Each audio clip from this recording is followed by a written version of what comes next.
Hello, everybody, and welcome back to another episode of Flock's Nest Sports Podcast. I am Dallas, always repping number 9 for the Baltimore Ravens. I'm Brendan, always repping 54, Bobby Wagner of the Seattle Seahawks. We got hopefully a pretty good episode for you guys this week. Obviously, we're going to talk breaking news. We're going to talk the Ravens game and my game of the week. Because the Seahawks were on bye, Brendan is going to do a quarterback ranking, kind of like we did a few weeks back before the season started. Just an updated list. Give some comments on that. Y'all comment. Let us know what you think if you disagree. Might talk a little college football. I know some things are exciting happening there, and we'll just see how the episode takes us. But let's start with week 10 of the NFL. Breaking news. Brendan. So, first of all, Dak Prescott has been put on IR. This is assuming a season-ending injury. It seems that he tore the hamstring muscle off of the bone, which does not sound very fun. My leg hurts thinking about it. Yeah, so getting surgery seems like this might be a season-ending injury, so he's on IR. We'll talk more about the Cowboys later. Yeah. But without Dak Prescott, it's gonna be a struggle. I will say, because they weren't playing well before Dak got hurt, I think they should have started Trey Lance. If they'd been playing well, or they had a good football team, start Cooper Rush. We know Rush can win with a competent team, a good defense. We saw that last year, a couple years ago. Yeah. He can win games for them.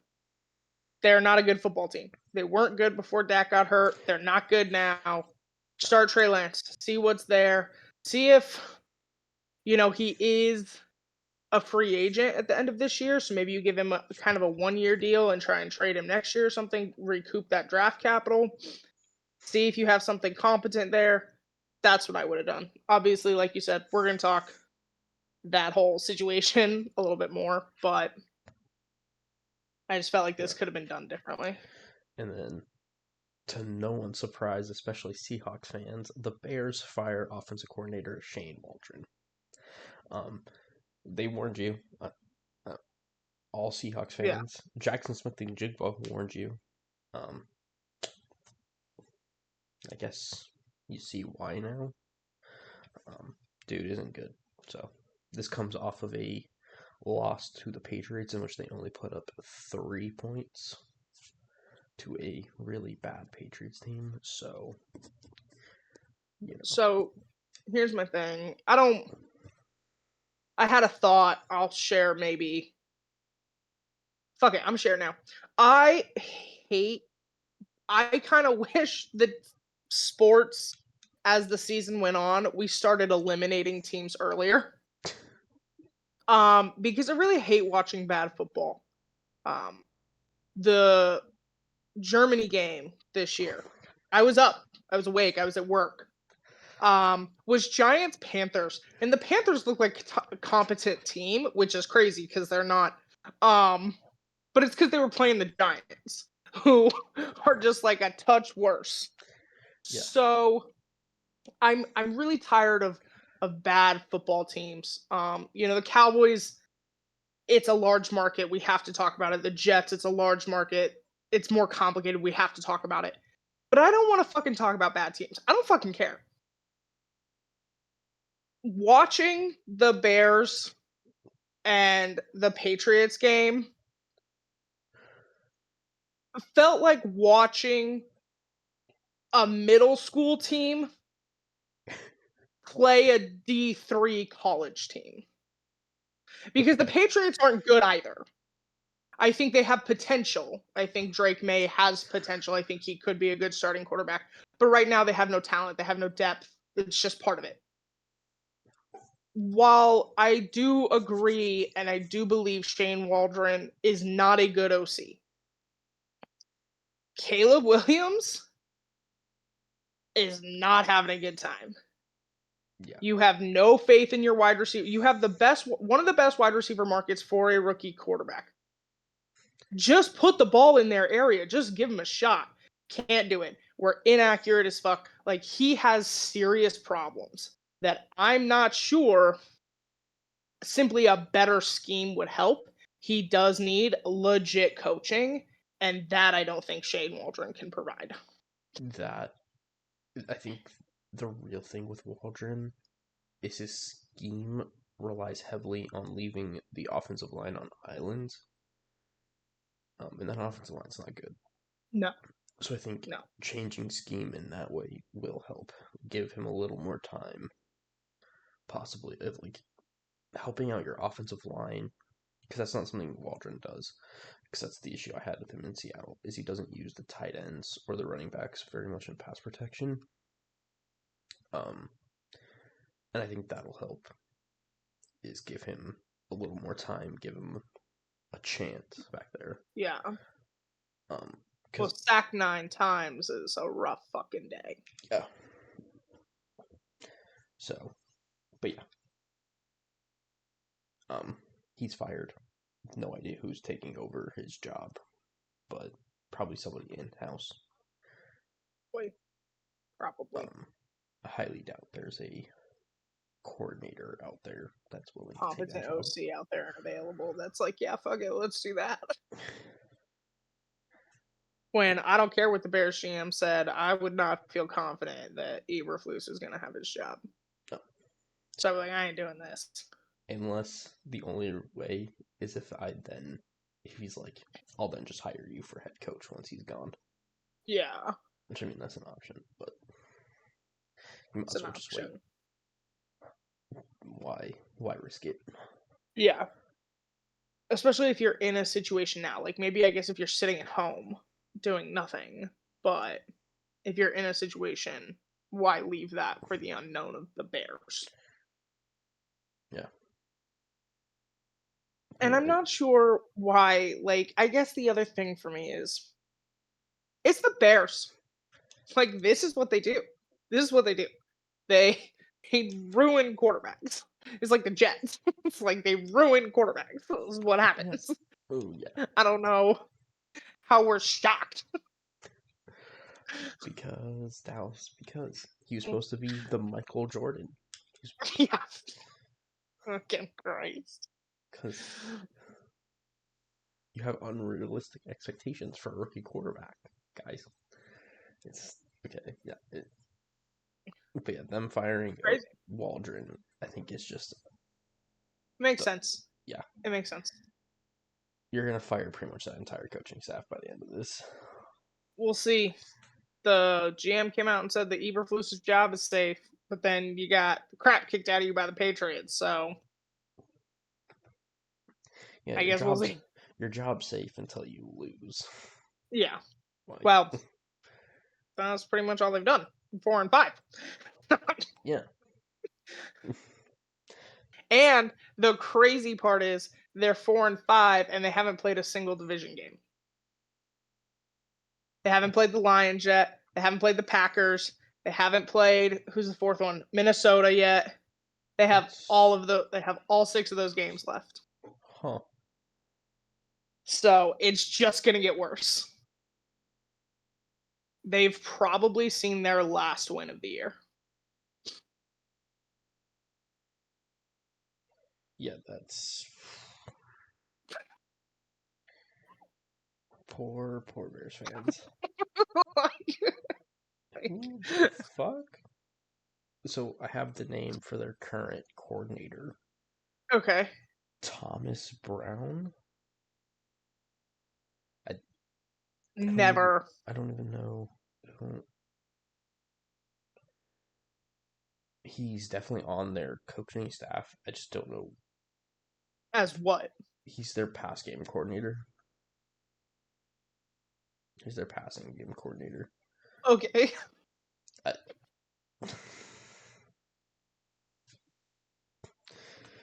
It's a good idea, guys. 10 out of 10. Makes sense, guys. Makes sense. That's not the promotion I would have made. Because I do know there is a coach on that staff that I probably would have picked. Who would you have picked? I would have picked the running backs coach. That's fair. Because That's fair. he's well liked, has energy. And he's like a physical dude. Yeah, He's a go get him guy. And that's my he's point. not afraid to get in your face. Yeah, so I'm like, maybe that's the kind of like switch you need to make is a No, but you're right. energy. Pass game coordinator, that's because that's not been their main problem. So that's a great Yeah. fucking idea. Uh-huh. All right. You know, the Bears are Can't just fix the Caleb Bears. Williams' #1 problem. That's okay. It's fine. I'm sure it's gonna grow great. The Bears are the Bears here, guys. The Bears are the Bears. Really sorry to Bears fans. I'm really sorry. I don't think there's a more dedicated fan base in the fucking world, and y'all just can't catch a break. Pretty much, yeah. But, you know,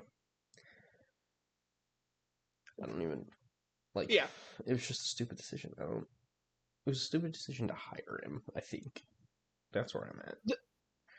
Here's the thing. The insane thing is not that you hired Shane Waldron. It's that you didn't hire Cliff Kingsbury. That's the insanity. Yeah, actually, yeah. He was Caleb's coach his final year in college. There was not someone that knew Caleb better, that knew Caleb's strengths and weaknesses better. And you interviewed him and you went, nah, I'm good.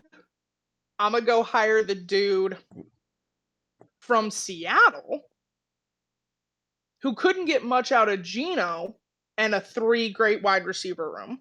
Yeah.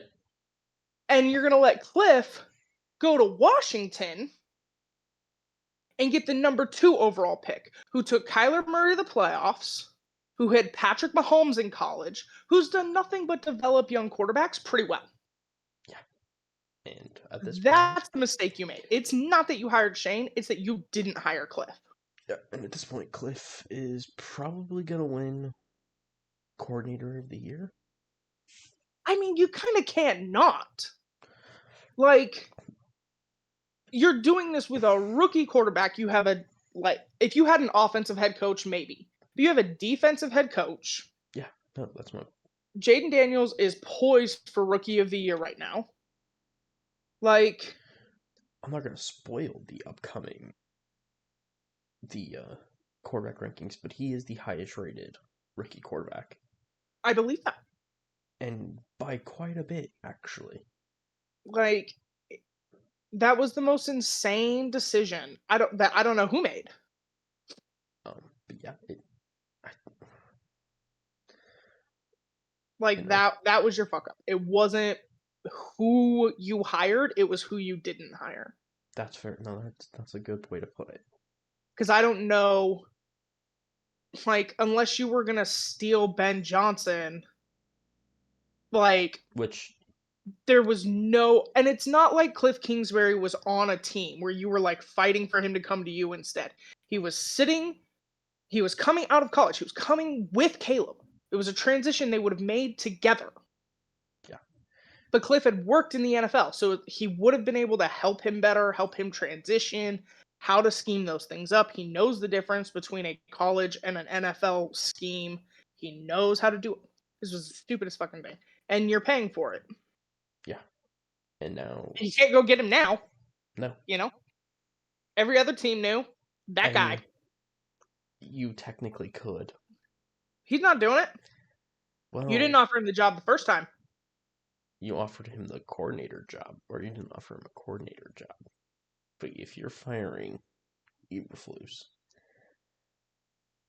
I So don't think you do it. But I'm just there are a couple people. I am not sure they want a head coaching job. No, there And are I think definitely he's one of them. He's like, look, probably. Arizona was kind of a shit show. Here, I just get to draw up plays. I get to work with my quarterback and my offense and all the other bullshit and the media, and I don't have to deal with it. I don't have to deal with it. Yeah. Oh yeah, that's. I do think if you fire Eberflus, Kingsbury should be your first phone call. Probably. If I'm Kingsbury, And I'm if telling them to go fuck themselves, but that's up and to if me. he has any interest in a head coaching job, you don't let him leave Yeah, without a contract. You find a way to get that done. because the coaching carousel this year is going to be pretty interesting to watch. Yeah. To kind of see how it goes. Because we've already had 2 firings. The which one am I missing? Jets, Yep, Saints. yep. I think it's only those 2. Could have sworn there was a third. No, there's only Maybe been the not. 2. I'm expecting a third. We're He's caught a expecting more. break.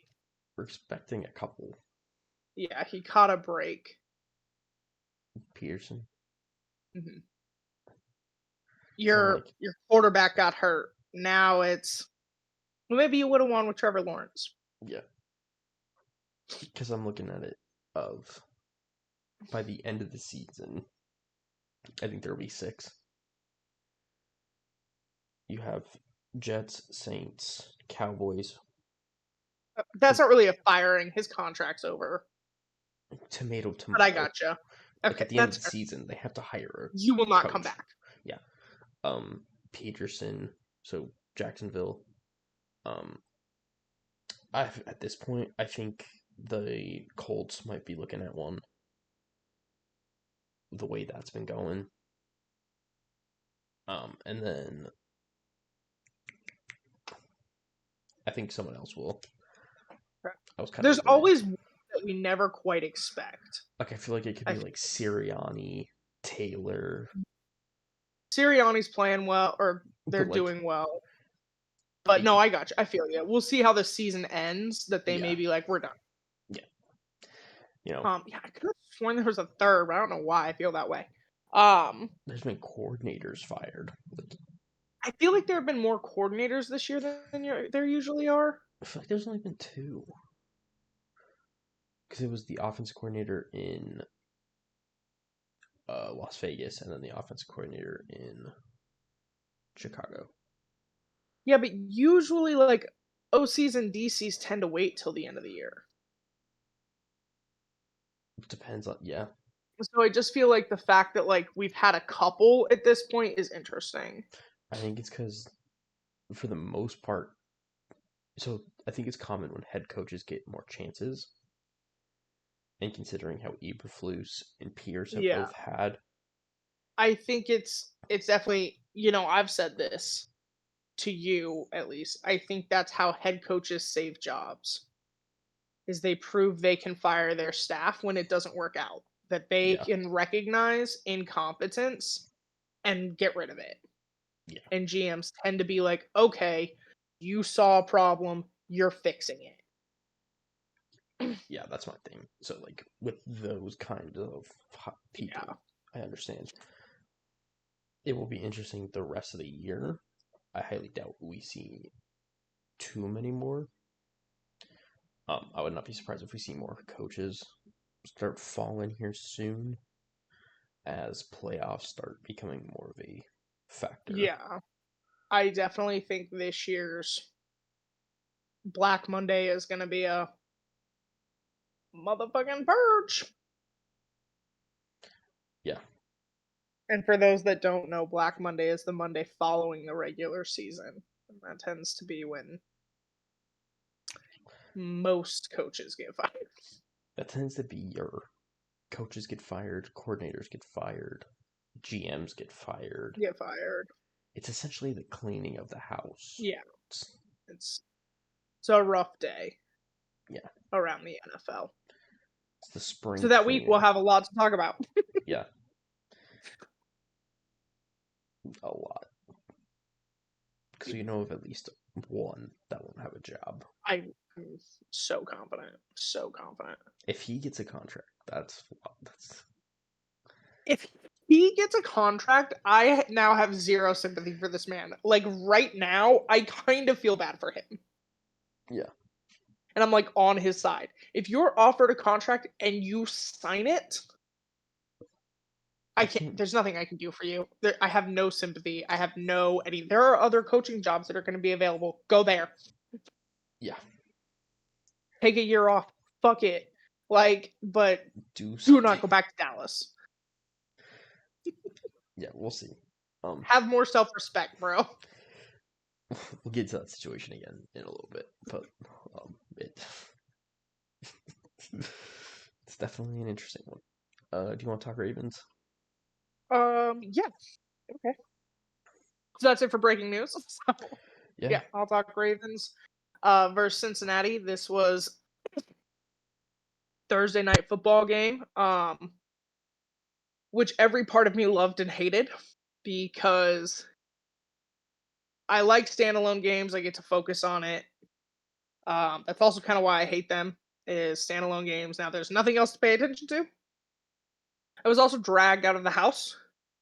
Um, I went to a bar nearby and watched the game, and with people that one don't understand how I feel about the Ravens, I think, and two, they have this weird understanding of football. Like not everything is pass interference. Like we'll talk a little bit about penalties, but literally not everything is pass interference. So let's just that's how my day went.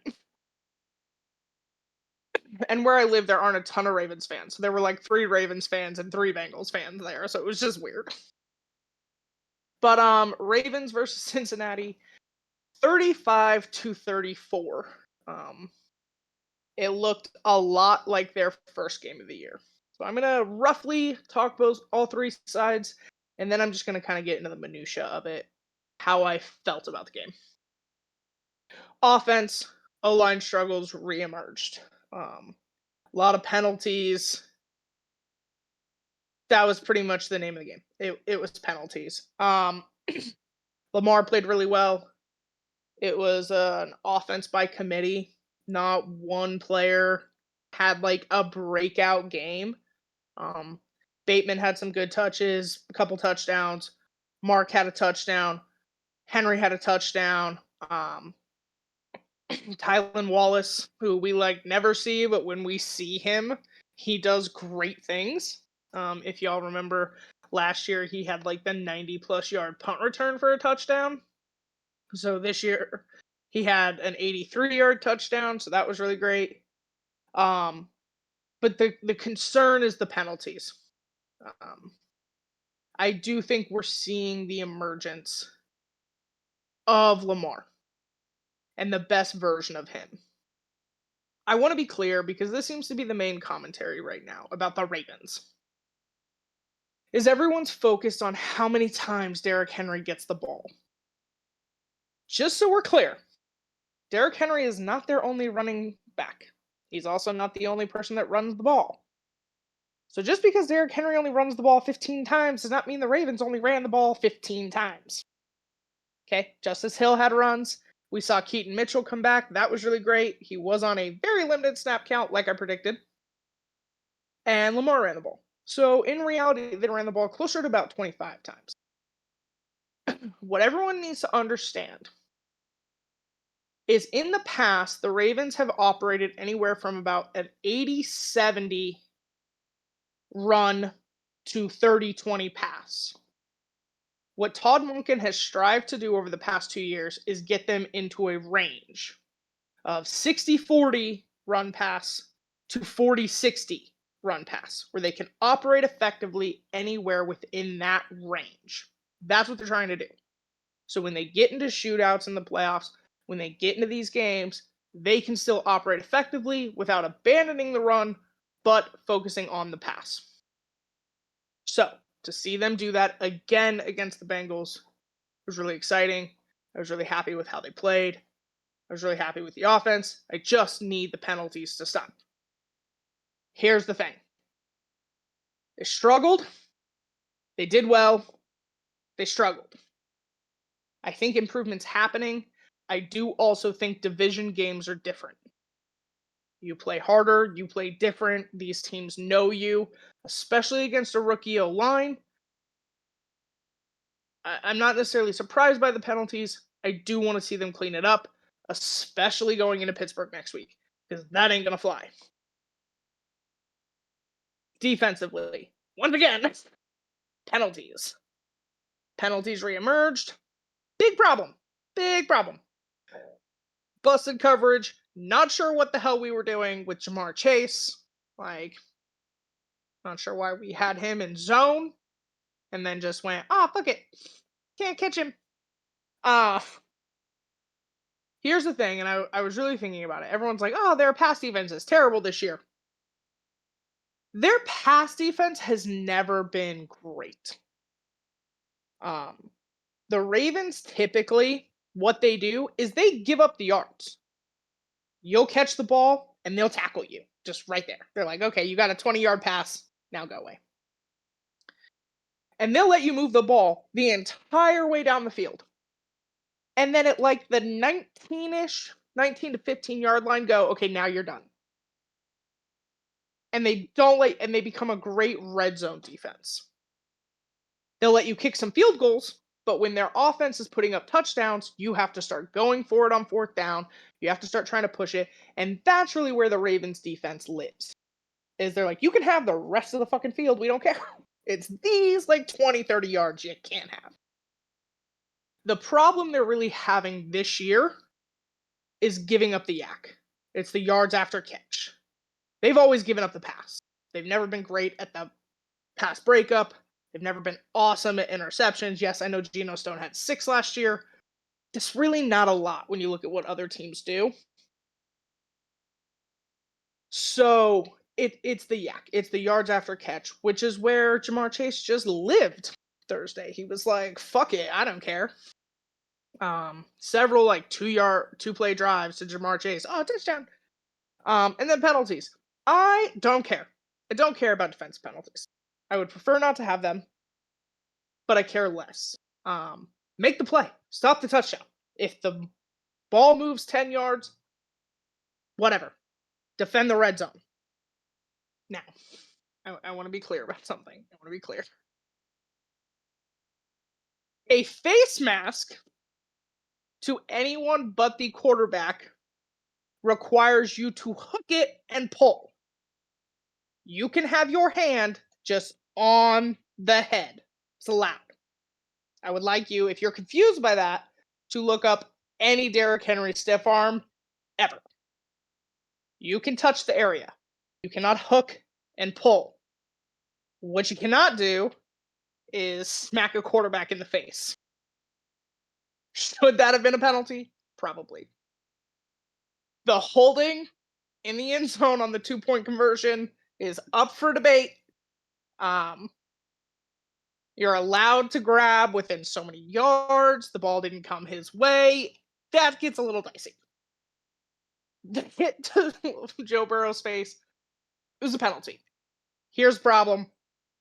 A lot of times, end of games, unless the goal is to draw the PI with deep balls and things like that, refs tend to just let the game play out. Unless something serious happens, unless somebody got hurt. If Burrow had gotten hurt, they would have flagged it. If he punched him, they'd have flagged it. Had he grabbed the face mask, they would have flagged it. The little shove, not so much. This is part of football, though. I'm not going to sit here and say the Ravens didn't benefit from it. But I have said I do not think, like, if they call it, they call it. If they don't, they don't. But games are not won and lost on PIs. That play failed from the beginning when Jamar Chase, who was tearing up the Ravens secondary, wasn't your first read. That's who the ball should have gone to on the 2-point conversion. The guy he threw it to was still short of the goal line. Didn't matter. So that was fucked from the beginning. But this really is where the Ravens defense lives, is in the red zone and on fourth down attempts. That's where the Ravens really tighten up. I saw the emergence of that. I know they weren't happy with how they played. I'm seeing improvements. For the love of God, though, You should not be in zone against Jamar Chase. Let's just be very clear about that. Special teams. What the fuck? What the fuck? I'm confused about what's happening with Justin Tucker. I'm confused. I'm not happy. I don't like it. Um, he missed a PAT. I don't know the last time he missed a PAT. I doubt he knows the last time he missed a PAT. The people announcing the game didn't know. They were like, "What the fuck was that?" Yeah. I remember It texting was you, weird. Yeah, I was unhappy. If his problems continue, this will be his final year in Baltimore. which is what I You texted gotta you. tighten it up. I was like, he's gonna Um, retire if this yeah, continues because he's not gonna risk his and I fucking might want him to. legacy. And then they did have an onside kick that they recovered, which I was really proud of. I was really happy because they've given up 2 this year. So we knew that they were changing their hands team. They did. We saw it effective. So it was good there. I find it interesting that As the two they've given up haven't mattered. Like the game was yeah. out of reach at that point, and then the ones that they haven't were the ones that mattered. So I mean, like, I guess you So could say that right there is the is the Baltimore like Ravens. yeah. Is fuck it. Here's 34 points. You just can't have 36. Like in the biggest moments, in the biggest stops, they're coming away with it. Yeah. Yes, for the playoffs, you're gonna have to tighten things up. But like I thought this game was fucked. 21-7 Oh coming yeah. out of the half. I was like, don't know. Like, and then the offense rolled. And that was great to see. The penalties on the offensive side stopped, or at least significantly came down. And the defense went, Lamar will figure it out. We will not let them get a 4th down, and we will not let them get a 2-point conversion, and Joe Burrow can go fuck himself. Yeah. So, and that's what happened. Um, as for players on the offensive side of the ball, I am gonna go Wallace. Um, just because again, he tends to be a special teams guy. But every time he hits the field, he does great things. He has big chunk plays, and I'm happy for him there. Defensive player, I am gonna go Humphrey.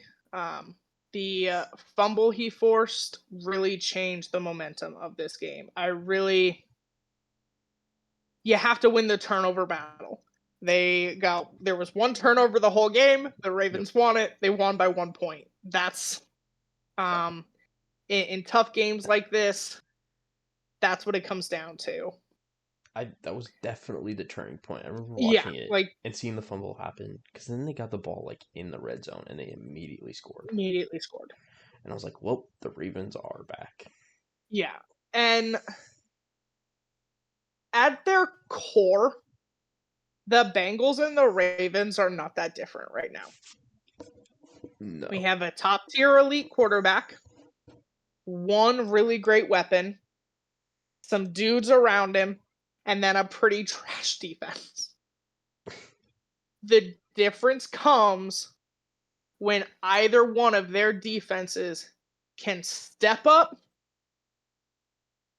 Like Yeah. that's how these games are won and lost. And they are identical teams right now. So for the Ravens to get the one turnover, because Lamar threw an interception, but the Well, defensive player couldn't hold on to the ball. okay. I was like, "Well, did he?" So that's the difference. That's what makes you a 7-3 team versus a 4-6 team. Yeah. Um, and the lack of fear, I think, is kind of how the Ravens defense is playing right now. Whether that's good or bad, I'm not sure yet. But that final drive, the Ravens defense were like, "We're gonna hurt somebody. We don't care. You can throw every flag on this fucking field. It's not happening." Um, and that's how they came away with it. So for Bengals fans, I do apologize. that there were missed calls. That's not how that game was lost. Um, you had chances. You were down. You were up 21-7. You had an opportunity to destroy the Ravens, and you couldn't get her done. Yeah. It was a good Um, game. oh, and then we did see Hamilton go out with the ankle. He is okay. He may miss a week. We'll see. They play Pittsburgh next week. I'm a little like, we'll see. But he's not going on IR. Nothing major. He doesn't need surgery. It was one of those. Mm. I kind of think they thought the game was over, and they were like, "Look, we don't want to risk it." And then the offense came back and did what they did. So they I went, just you put on street clothes, you're wearing a boot, just stay there. But and then you saw he came out, and then Jamar Chase cooked. So definitely a vital part of our defense. Hopefully we have him back next week against Pittsburgh, but yeah, that was I'll best know case more when scenario I for do his our preview injury. video. Good chance he's out for at least a week. He's not going on IR though. But that looked like the best case scenario. Yeah, Because when I was watching it, it looked like he I popped thought it his was terrible. it looked like he popped his Achilles, and I was like, oh, and he's done for the year. I thought he broke his ankle Oh, I thought he because popped he his like rolled Achilles. up on it. I thought he. I Because was it like, looked like a, mother. based on what I was seeing, it looked like a non-contact injury when he like planted his foot Yeah, no, and and he then couldn't drive. And I he was like, did oh, end up you rolling pumped your up. Achilles. He ended up rolling up on it, and I was like, Okay, so still best definitely case not as scenario. bad as it felt in the moment. Um, Yeah. but yeah, overall, I saw some things I liked. I saw some things they need to clean up, but it's hard to be super critical. It's a division game. Um, those are meant to be close. We just saw the Chiefs almost lose to the Broncos. Like that's how a division game works. That's what happens. Yeah. It, um, All right.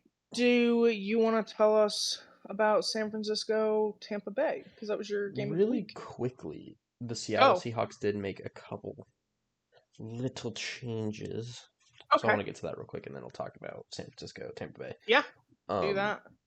so the Seattle Seahawks on their bye week made a very major change, actually. They cut Terrell Dodson, the starting linebacker. In his place, they've signed Josh Jobe, the corner they've elevated for 2 games now. He seemed to win that corner 3 spot, which I'm not. Sounds good. He was playing really well. Hasn't had any. Haven't had any issues with that. Um, and then they signed N'Keal Harry to the practice squad. With the tight ends kind of being banged up right now, that's just tight end depth that you don't have Yeah, to worry about. Cutting Dodson's the interesting one. So the Seahawks last year, full context, had Jordan Brooks and Bobby Wagner. They chose not to resign either of them and chose to sign Jerome Baker to a 1 year deal and Terrell Dodson to a 1 year deal. That was the linebacker core Seattle was going into the season with. Seattle has now traded Baker away for Ernest Jones and has now cut Dodson. So the linebacking core that you signed in free agency that you're coming into the year with is now not on the team anymore. yeah, You now have Ernest Jones and a rookie you drafted and an undrafted rookie that you poached off a practice squad last year. I'm not saying this is a bad thing because I did not. Dodson wasn't great this year. Dodson and Baker both struggled. I think Ernest Jones has been playing much better. And in the limited we've seen, I thought Tyrese Knight, the rookie, has been playing pretty well. So I think for Seattle, this isn't the worst move ever. But for John Schneider, the GM, this kind of is a what the fuck you doing? yeah, Because one, you chose not to sign Bobby Wagner or Jordan Brooks, and they're both having decent years with their new teams. and you chose to sign two players that are no longer on your roster, like at all. Now, I will say this is also good to see that the Seahawks are willing to just say, "You're not playing well. Get the fuck out." Um, because that was an issue kind of in the Pete Carroll era where players were just kind of varsitied, so just allowed on the team regardless of impact on the team. Um, that's not the case right now, clearly, by the fact that you've canned the two linebackers you came into, like the two starting linebackers you came into the season with. So, this is a interesting move. We'll kind of see how it goes this week against the 49ers. I kind of think this is Seattle's last-ditch effort to save the season. After this game, I kind of think if they lose, I think it's over for the season, and it's time to start really considering the rebuild or the off season. Gotcha. But that was just a couple things Seattle did during their bye week. Interesting. Yeah, they We'll were see. active. Yeah, we'll see what they do. I think it's. I mean, I'd like to know. I'd be curious, like how much say or how much of that came from McDonald. Oh, all of it. You think so? Oh no, he said that was his decision. Oh, I had no. I didn't. I don't know. You didn't say Oh, that. you're right. I didn't. No, he did a press conference. Well, a Okay. very small press conference yesterday. I was like, yeah, I decided he hasn't been good enough. We want to go with the younger guy. It was a hard decision to make, essentially. All the coach All speak. the shit. The yeah. It's a script. Yeah, You can print it off the internet. We know. but Okay. So I um, think that. I mean, I will say to that credit, even with this season obviously not going the way you want, I feel like ownership and Schneider believe in McDonald to give him that kind of control and be like, yeah, this is your team now. And um, if this is what you need to do, this is what you need to do. I do like it. I do like the mentality of you're not playing to expectations. Your job is not secure. Because I think what happened was they were gonna bench him. Because I think that was what was gonna happen was they went to him and were like, "Hey, we're benching you for this game.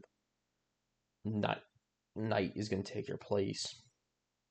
We'll see you further on." And I think he then probably reacted not so great. Which I mean, Yeah, fair enough, I guess. And they were like, "All right, then we'll gut you. yeah." And I'm gonna guess he was probably like, "Then cut me," Yeah, because he will probably end up signing somewhere. I highly doubt he doesn't yeah. at this point. He's a younger linebacker with experience. There's going to be a team in the NFL that needs that, and he's going to be dirt cheap. Yeah. So You just fuck at this point, it's just the league minimum. yeah. So for Seattle, saves a little bit of cap space, not a ton. It's like $1 million, but Okay. So that doesn't even matter. it matters, but it does give them more flexibility on other stuff. But at the end of the day, I think I think that's what happened. Was they were like, Gotcha. "We're benching you," and he reacted He poorly. reacted poorly. Um, I personally thought he was a good personality in the locker room. I thought he was definitely the leader, or like a leader in a way. Um, but clearly, Clearly not. no. Um, so That's all right. Some leaders are out here punching long snappers. I don't know, you know? Yeah, Not every leader should be one. yeah, because he wore the dot for our defense Oh, damn. since the beginning of the year. Well, That I'm not worried about, okay. mainly Like, gotcha. because I was surprised he still had the dot after last week. Gotcha. I'm like, That's fair. Ernest Jones That's should fair. have the dot. If not him, Julian Love should. Like, there's 100 Just guys. someone else. There's like 3 or 4 guys on that defense that I think should have the dot. Okay. But that's what Seattle did. Nothing, or I shouldn't say nothing, but like a couple They made moves. interesting. Yeah, See how they're that plays out. coming off their bye week. I do know that Calf is supposed to practice at some point this week, and then Lucas has been practicing. So things are coming up Seattle for now. Hopefully it So stays that way. yeah, hopefully. And then All right, we'll talk to us about San Francisco and Tampa Bay. So San Francisco beats Tampa Bay 23-20 in Tampa Bay. It was a close game. It was pretty hard fought. I will give Tampa Bay a ton of credit. They will never give up. Down 7 with, was it 7 or 3? I think it was 7. I think they needed the touchdown to tie. Down 7, under a minute left. They drive down the Baker Mayfield on 4th down, stiff arms Nick Bosa, which, I mean, that's pretty impressive in and of itself. Kind of humiliated Bosa on Sunday. He had 2 that I was like, "The fuck are you doing?" I love the memes about it, but we won't get into that here. But stiff arms Bosa on 4th down, makes the play, and then drives his team down the field. No quit in that team. I respect it. Baker Mayfield, I think, exemplifies that. Yeah. I think that's really where that culture comes from. But unfortunately, you just gave San Francisco too much time. San Francisco then drove down the field, kicked the game-winning field goal, which the kicker had struggled the whole game. I think he had missed 2 field goals up to that point. Maybe it was just 1. No, it was Was it 2? 2 or 3. Yeah, he definitely missed at It was a least 1. It was a it weird was week. a weird week. Like kickers everywhere. Like Yeah, Younghoe Koo missed 3. yeah. Tucker Kumis, missed a PAT. Like kickers all week the struggled. the Broncos catastrophe. Yeah, I don't know Nope. how we set up line protection. But that was terrible. That was terrible. Yeah, yeah. Well, I have a thing on that in a little bit. Okay. But yeah, San Francisco just ended up driving down the field, kicking the field goal. Kicker made it, ended the game with no time left. It just felt like San Francisco held out in the game. They just Yeah. were the better team and just ended up hanging on. Tampa Bay did give them a very close game, good fight, but at the end of the day, San Francisco was just better. Kittle had a great touchdown catch, and CMC was back. I think that's the biggest talking point from this game. Yeah. Is that McCaffrey looked pretty good in his first game back. Obviously he had a snap count, but still looked impactful. Still looks like CMC, which is not great for Seattle considering they played them next. But it is what it is. And San Francisco. I don't want to say San Francisco's back to their normal selves because that's not even kind of where we're at. But I think they're starting to get there. What did you think of the Debo situation?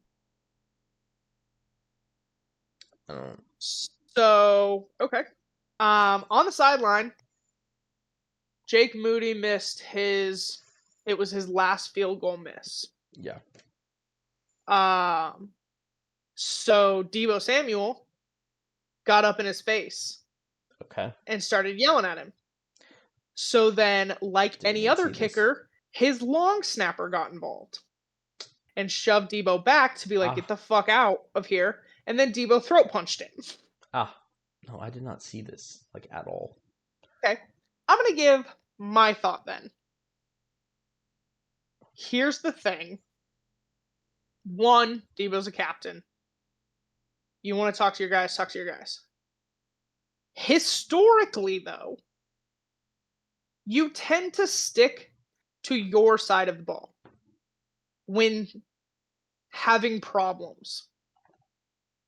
Tom Brady yells at his O line, nobody's shocked. Tom Brady throws a tablet, nobody's shocked.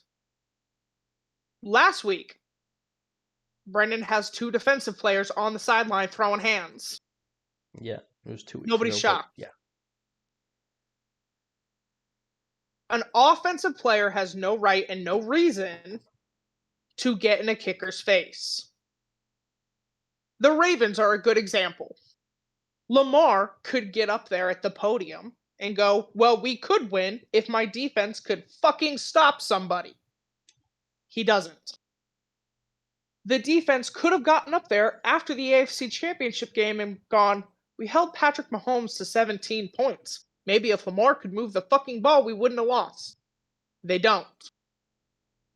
Nobody gets up there and goes, well, if Justin Tucker had not missed a field goal, we would have won. You don't do that. You do not throw no. other sides of the ball under the bus in functional organizations. Typically, if the offense and the defense talk to each other, they're kind of trying to hype each other up. Trying to be like, come on, like, you got this. Let's go. Help us out.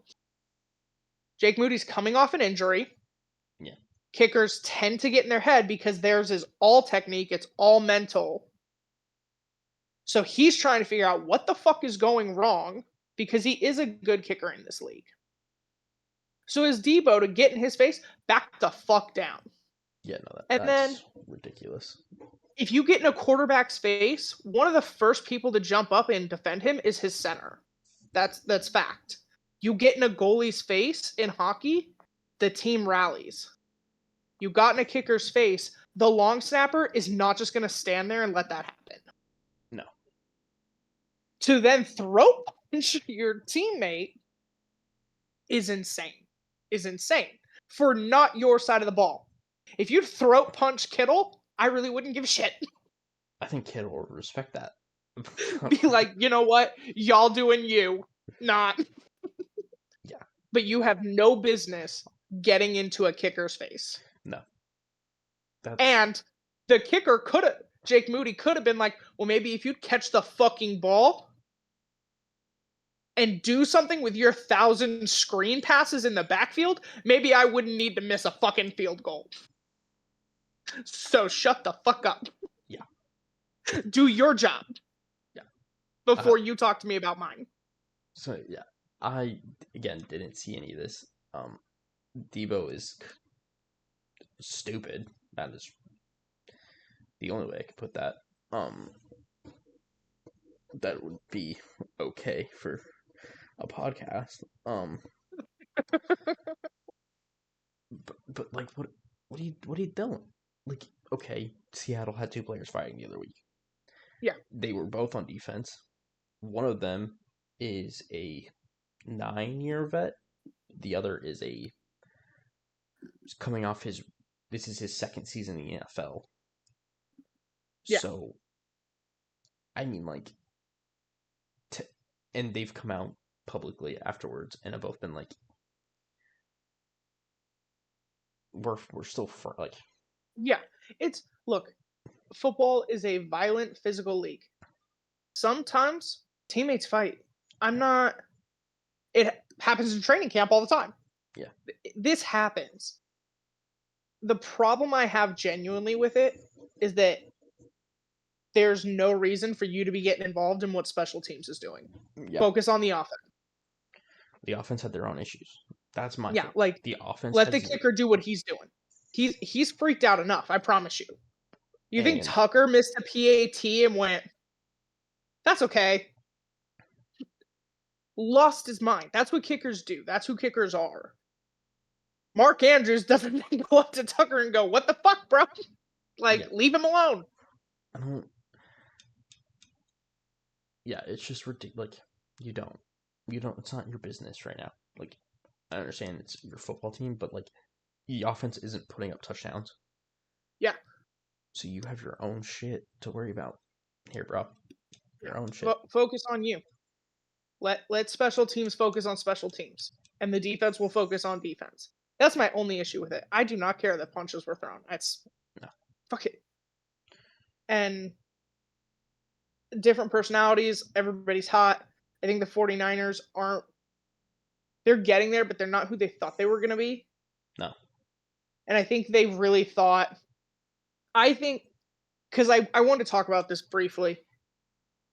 Baker Mayfield does not get enough respect. Everyone said when Evans and Godwin went down, they're like, well, this team's going to shit. I understand that they're not winning, but they're making every game a goddamn dogfight. Yeah. He refuses to go away. He took Patrick Mahomes to overtime. He took the 49ers to 49ers needed a last minute field goal. Like, all of these things, like, he is fighting. And like you said, he does not give up. That's the dog in him. Well, I thought he was Cleveland Brown. It doesn't matter. Yeah. He gets a ton of respect for what he's continued to do with that offense, despite his top two weapons. Yeah. I think the 49ers thought they were going to get CMC back and then roll. And that's not what happened. I think part of the issue is CMC has been back for one game. No, absolutely. I just think that's what Niners fans expected. And that's what the Niners expected. And then it didn't happen that way. And then Jake Moody, who, by the way, coming off an injury, which is difficult for kickers to do, his first game back, getting some things figured out, and you're flipping out. Chill, bro. Worry about the offense. Worry about what you're doing. Your fucking screen passes don't work anymore, okay? Yeah. It's just not intelligent. I don't know. They'll move on. They'll Yeah. let it go. I don't care that punches were thrown. I don't care that teammates get into it. Just stick to your side of the ball. Yeah. Especially when your side of the ball has issues. Yeah. Like, if your side was perfect, Moody probably wouldn't have this wouldn't have been a situation.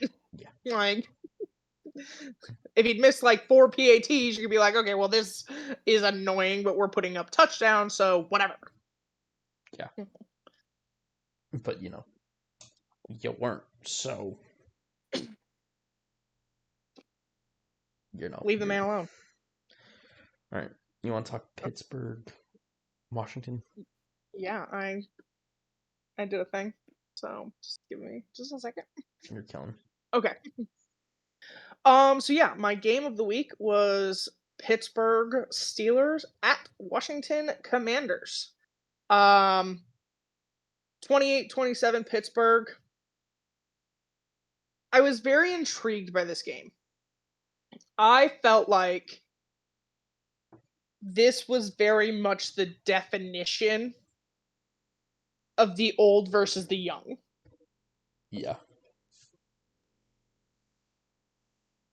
It's a copycat league. So you tend to see offenses translate. Like, Kyle Shanahan's offense is no longer a surprise. About half the team fucking runs it.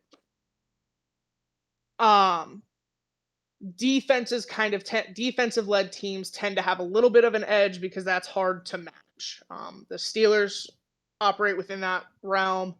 The Ravens last year operate within that realm. Defensive led teams are harder to match up. But you very much saw the difference in Mike Tomlin versus Dan Quinn, Russell Wilson versus Jaden Daniels. And they were a close matchup. It was a lot closer than I think people thought it was going to be. It's a copycat league, but then everyone tends to struggle in the same regard. It was a weird week for special teams. Hmm. Muffed punts. The Steelers fake punt. I don't know what the fuck that was. I don't know why Mike Tomlin tried to get cute and it didn't work. Because Mike Tomlin's not a cute coach. That's not what he does. So no one was shocked that it didn't work. Yeah. And when they tried to play with outside of themselves, you saw it not go well. But very much it was just experience versus inexperience. Ability to read versus inability. I think Jaden Daniels is a great quarterback, and I think he will be a great quarterback. But you went up against what is arguably one of the most experienced overall teams in the NFL. Like, okay, you look at Aaron Rodgers has been in the league a long time, but he has a brand new head coach. Yes. Everyone else is kind of on even keel or they're off by a little bit. Mike Tomlin is one of the longest tenured head coaches in the NFL, and Russell Wilson is one of the longest tenured quarterbacks in the NFL. I think he's top 5 in terms of starting quarterbacks right now. Yeah. So the experience there very much just kind of outweighed the Commanders. I don't think either team necessarily played significantly better than the other, but in those have to have it moments, know how to move the ball just 1 inch Yeah. farther. The Steelers just had the edge. Their defense didn't play great. Um, when defenses play that hard, that's kind of normal. I thought the Commanders' defense played way better than they have. You saw that they just kind of wanted to step up to the Steelers. They wanted to give their best. I kind of looked at it as like you were kind of showing off for TJ Watt. Like sometimes I feel like that's how young defensive players go into these games with the greats. It's like Yeah. I want to show off for him, and the person on that team is Watt, 100%. and they brought it. They brought a lot of pressure to Russell, but he's used to seeing that, so you don't quite get the results you're hoping for. I thought it was a good game. It was a lot closer than I expected. I kind of thought either Pittsburgh would run away with it or it was going to be way more of a shootout. It stayed more in that middle realm.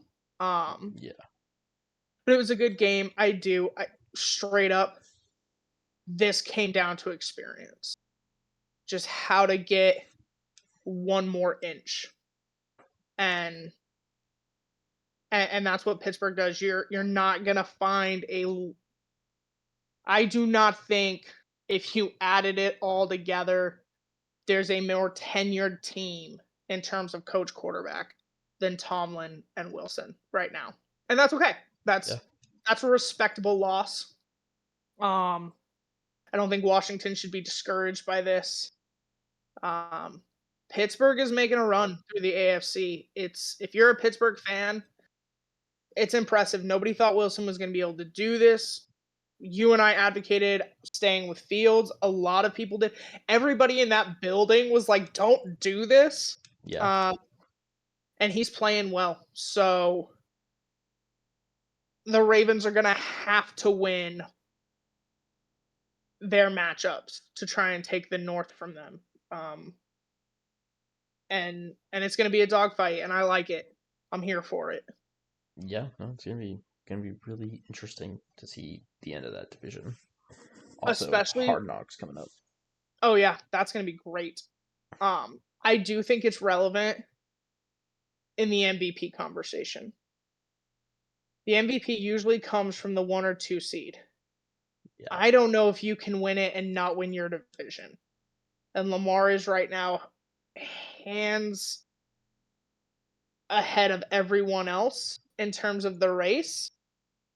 We're only halfway through the season, but Yeah. I don't think you can win it and not. If you're not the 1 seed, I don't know that anyone's taking that from the Chiefs right now. You have to win your division. Yes. And Russell Wilson and Mike Tomlin are making that kind of fucking difficult. Yes, they are. But we will definitely see how that all ends here soon. Heck yeah. All right. Well, now that we've talked all of our games of the week, Brendan, go through your quarterback rankings Yeah, so mid-season. for context, I have this set up as a tier list. So we have from top down, it goes elite, great, good, meh, shit, and then hot garbage at the very bottom. And Um, then I do just want to clarify something real quick. yeah, There are several quarterbacks right now that have been playing for a long time. Did you consider their overall career, or is this nope. just this This is season? this is this season and this Okay, season alone. Um, gotcha. this is how I think they're playing this season, how they've played this season, Okay. whatever. It's for this Oh, season. I'm not taking prior seasons into account noted. before I get yelled at. Okay. Because there are definitely some things Okay. that if it was prior seasons, it would be different. But it's not. Alright, so we're gonna start at the bottom of the list. So in the Hot hot garbage garbage. category.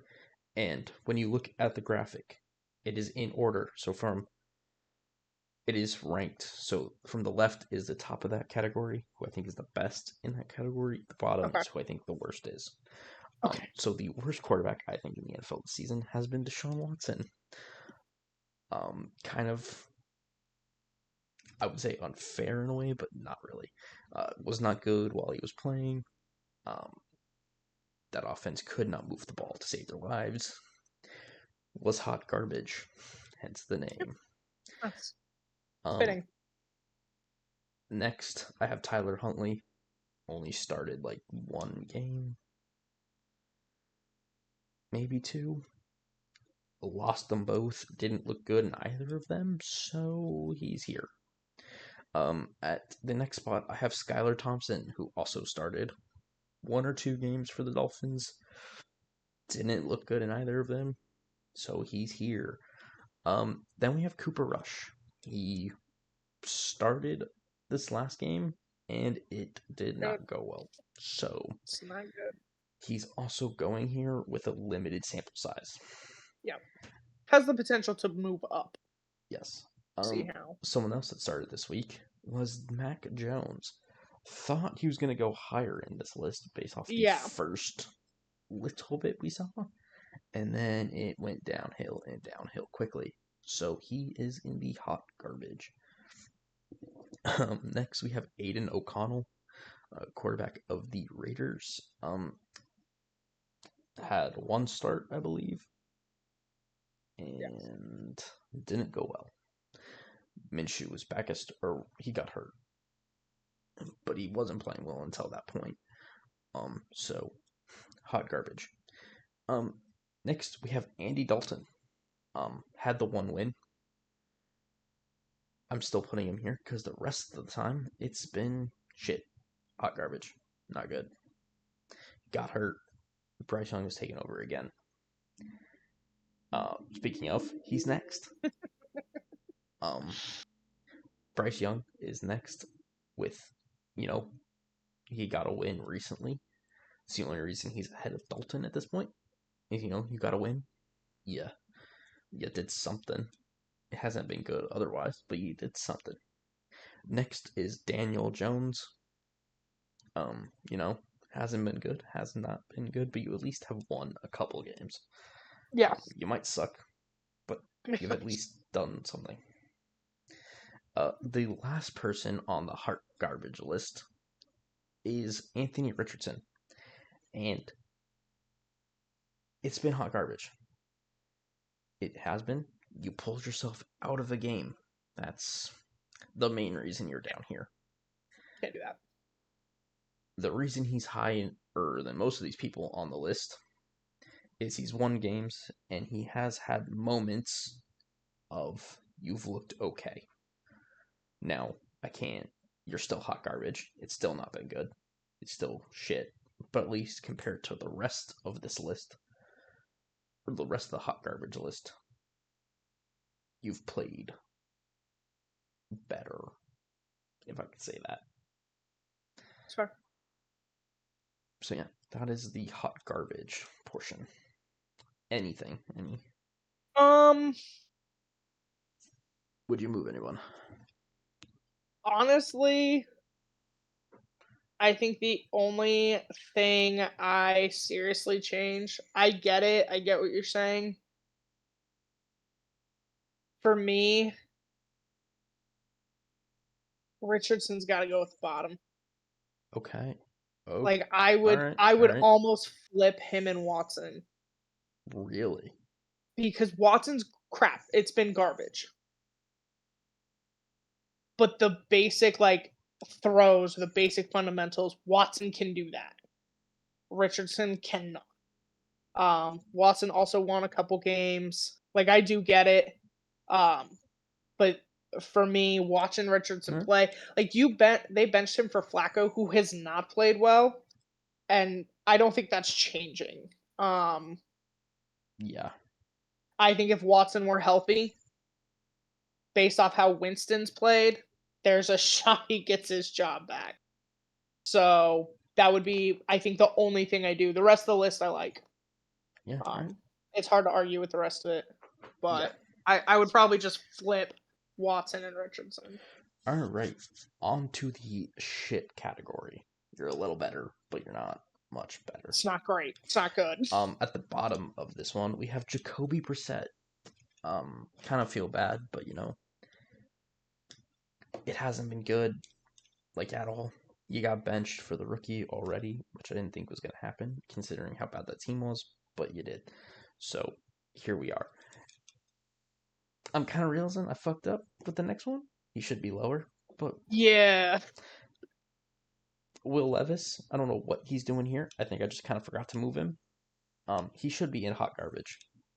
I'll be the first to admit that one. He Yeah. should definitely be in hot garbage. My bad. You can just move him down and probably put him somewhere in between Watson and Richardson. Yeah. I don't think he's the worst on that list. He He's definitely probably. not though. I'm gonna. He's probably like second or third to last. Like, I don't think he's last, No, but he's there. he's definitely there. Next is Mason Rudolph. Um, hasn't been. He's been pretty bad since replacing Levis, so goes in the shit category. You're a middle tier quarterback on a bad team. Yeah. That's what it looks like. Next is Spencer Rattler, the quarterback for the Saints. Came in to replace Carr. You lost all your games. Didn't look great. Didn't look good. So you're in the shit category. Jameis Winston is next. Had the one good game against the Ravens, and then proceeded to play like shit the next game. So I stuck him in the shit category because I feel like that's more the trajectory he's on. It's Jameis Winston. He might do some cool things, or he'll throw a shit ton of interceptions. Kind of rarely a middle ground with him, so that's fair. Next, I have Trevor Lawrence. I just feel like he has not been playing very well at all this year. Has had turnover problems. Has not got that out. That's going. So he is in the shit category. And then the last one in the shit category, the top of the list, is Aaron Rodgers. When you're 3 and whatever, and that offense is not good, and you got your head coach fired, you have all this bullshit.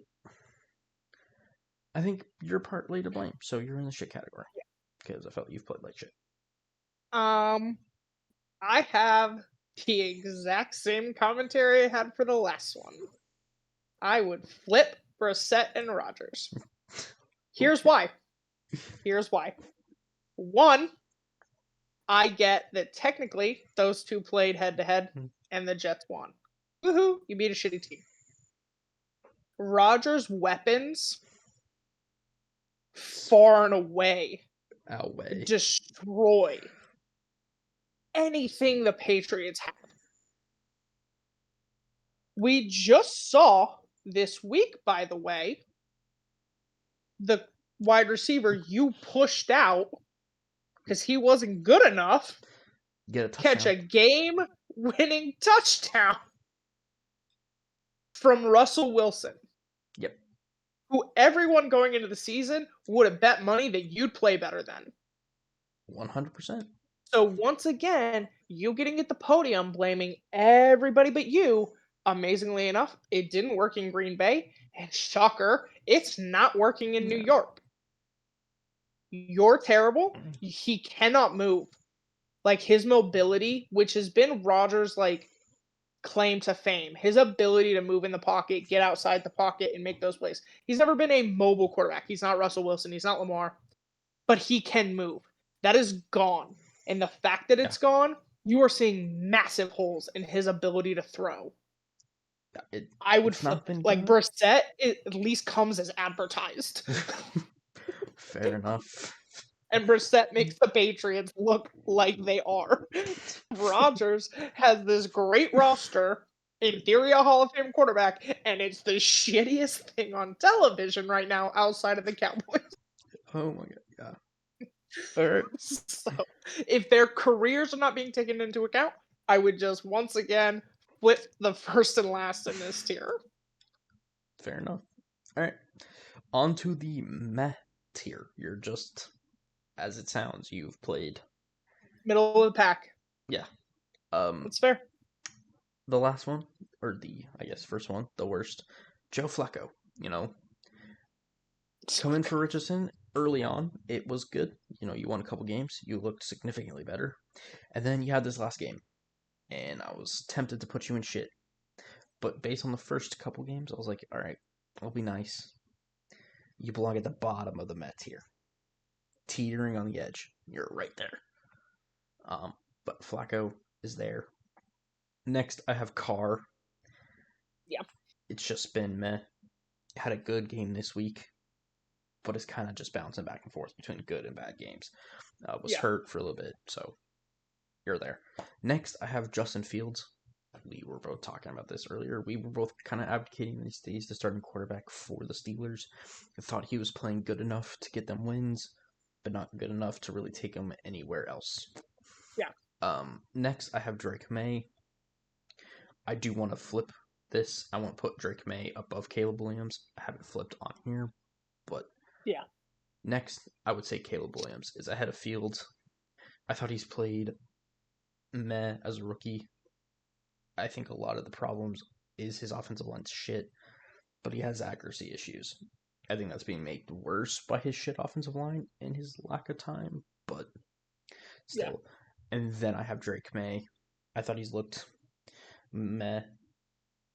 He's looked fine for the Patriots. A lot of that could just be that team sucks. Very, very easily could just be that. Next, I have Bo Nix. Another one. I think as a team, they just need to open the playbook for him. Yeah. He's shown flashes of brilliance. He's shown flashes of not great. Next, I have Prescott. I thought even despite the Cowboys playing terribly, he has looked meh this season. Just take that with what you will. He got hurt. Not great. Next, I have Tonga Vailoa. I thought before he got the concussion, he was playing okay. And then since the concussion, I think he's been playing okay. We did just see them beat the Rams on primetime Monday Night Football. Good win for them, finally. So you're going to Met tier. Next, we have Kirk Cousins. Another you're just been middle of the pack. You've had games where you've played really well. You've had games where you haven't. Next, I have Jordan Love. He's just been playing hurt the whole year. Yeah. And it shows. You lead the league in interceptions. You've just been playing meh football. And that's the meh list. I think I would go Cousins, Nix, May, Love, then the rest of your list.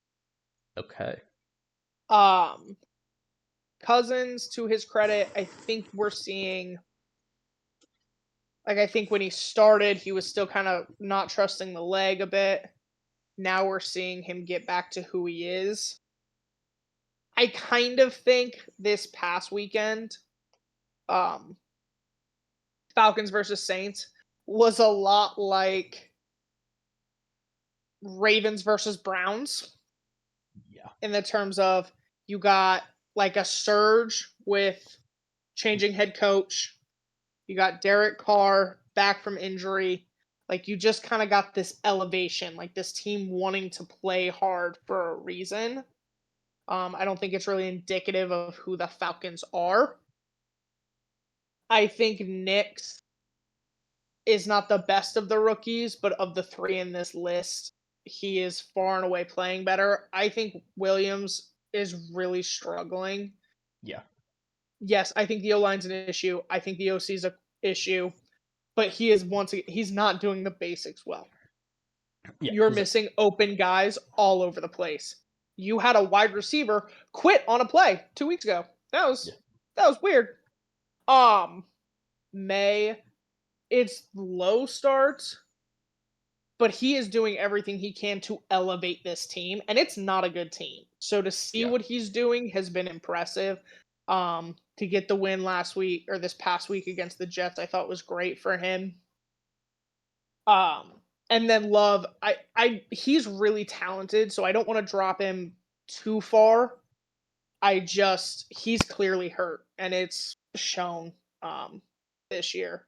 So I just would kind of take those three, move them all up, and just slot everyone else back.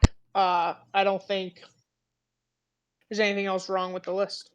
Yeah. All right. Because I know Fields went 4-2, but he can't throw the ball, so you don't Yeah. get a ton of credit. Next is the good tier. These are the quarterbacks I think are just playing good football. Yeah, Solid solid. football. Um, First we have Malik Willis. In his few starts, I thought he was playing good. Um, it was to a point where I think they should have sat Love for longer, really got him Yeah, healthy. That's my reasoning there. Next, I have Jalen Hurts. I think he's just been good. He has his rushing touchdowns. He's been at least getting that offense going again. He was very close to going in the Mets here. I think the last couple weeks, with them getting Saquon more involved, he's looked a little better. Next, I I have have a thought there actually, but I'm gonna wait. But I okay, had an interesting light bulb today okay. or this Next, weekend. I have Baker. This is less about Baker being less. This is just how I feel like it's going. I feel like everyone else above him has been playing better than him, but I still think he's been playing good football. Um, so unfortunately, he is pretty low, but I think it's just because everyone else has been playing really well. Next, I have C.J. Stroud. Got a big win this past, or no, they just blew the lead Awesome. against the Lions. Um, Still, I thought he played pretty well, all things considered. Had a couple interceptions, but eh. The rest of the season, I think he's been playing all right, so he's in the good tier. Next, I got Kyler Murray. I think overall Murray's been playing pretty well. That team is leading the division currently, um, so hard to put them anywhere else but him being in good tier. Next, I got Russell Wilson. I mean, big win against the Commanders. He's been looking better than he has in a couple years now. It's just been good. Yeah. That's about it. Next, I got Geno Smith. Um, Another one. He's had a couple games where he's thrown a few interceptions, but overall, I think he's been playing good. He's kind of the only reason Seattle's in games currently.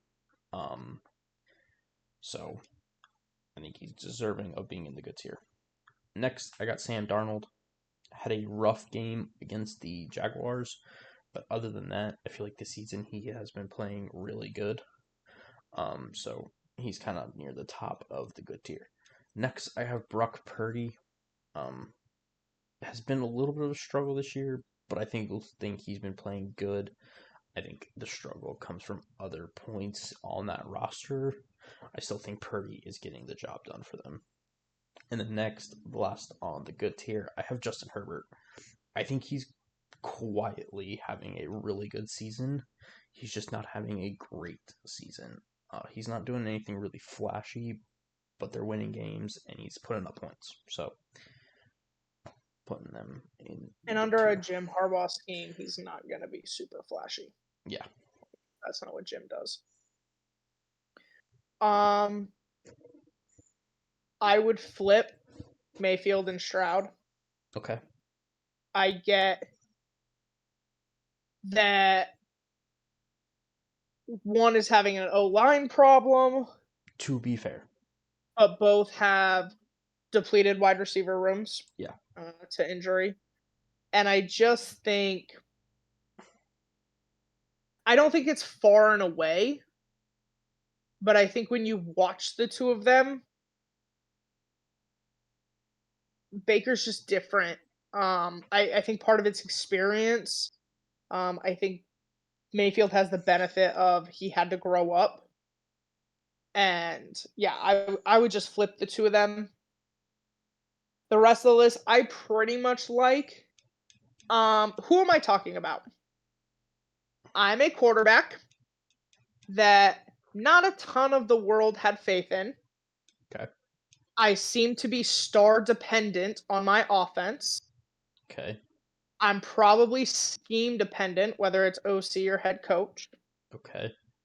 And I definitely play better with a lead and a good defense. Which quarterback am I talking about? Um, a lot. There's quite a few. I The feel. two main ones. Oh, and I definitely need a star running back. Oh, I would definitely put Prescott, Hurts, and there's probably a couple more. And Purdy.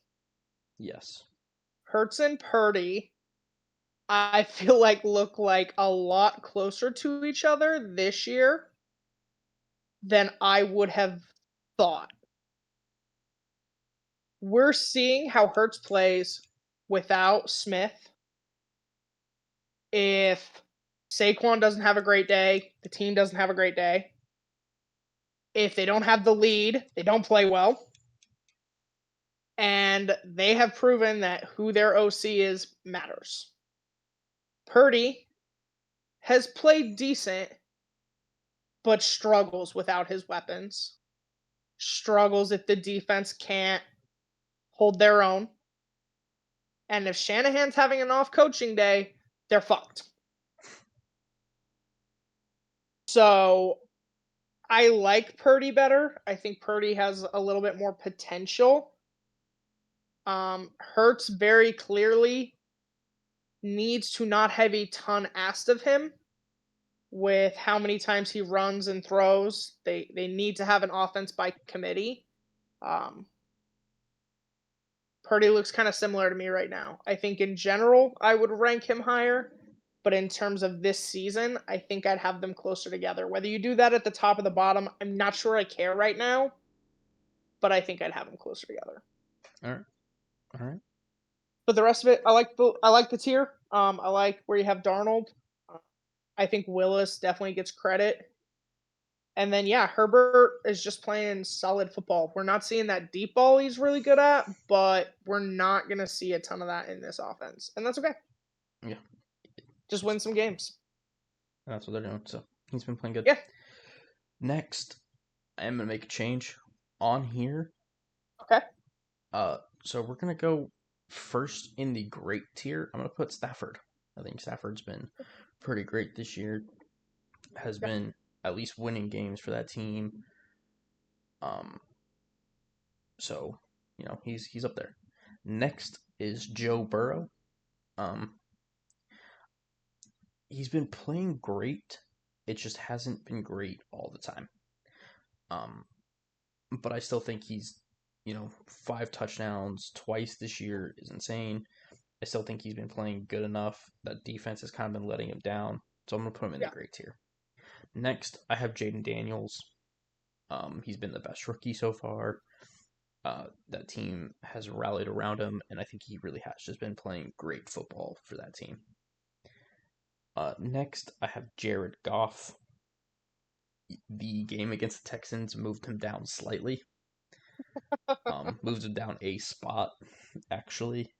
I mean, being able to win after 5 interceptions is pretty fucking impressive. But you still threw 5 interceptions. No, that's fair. That's fair. Considering how well you've been playing recently, 5 interceptions is like, what the fuck are you doing? I was watching that game, and I was like, what the fuck is happening? Every time. I was like, what's going on? But yeah, no.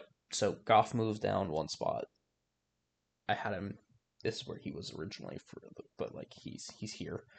Been playing great this year. Had a really rough game. They still won, so I mean, like, I can't knock it too much. It's hard. But you still threw 5 interceptions. Like, well, that's fair. Defense kind of bailed out.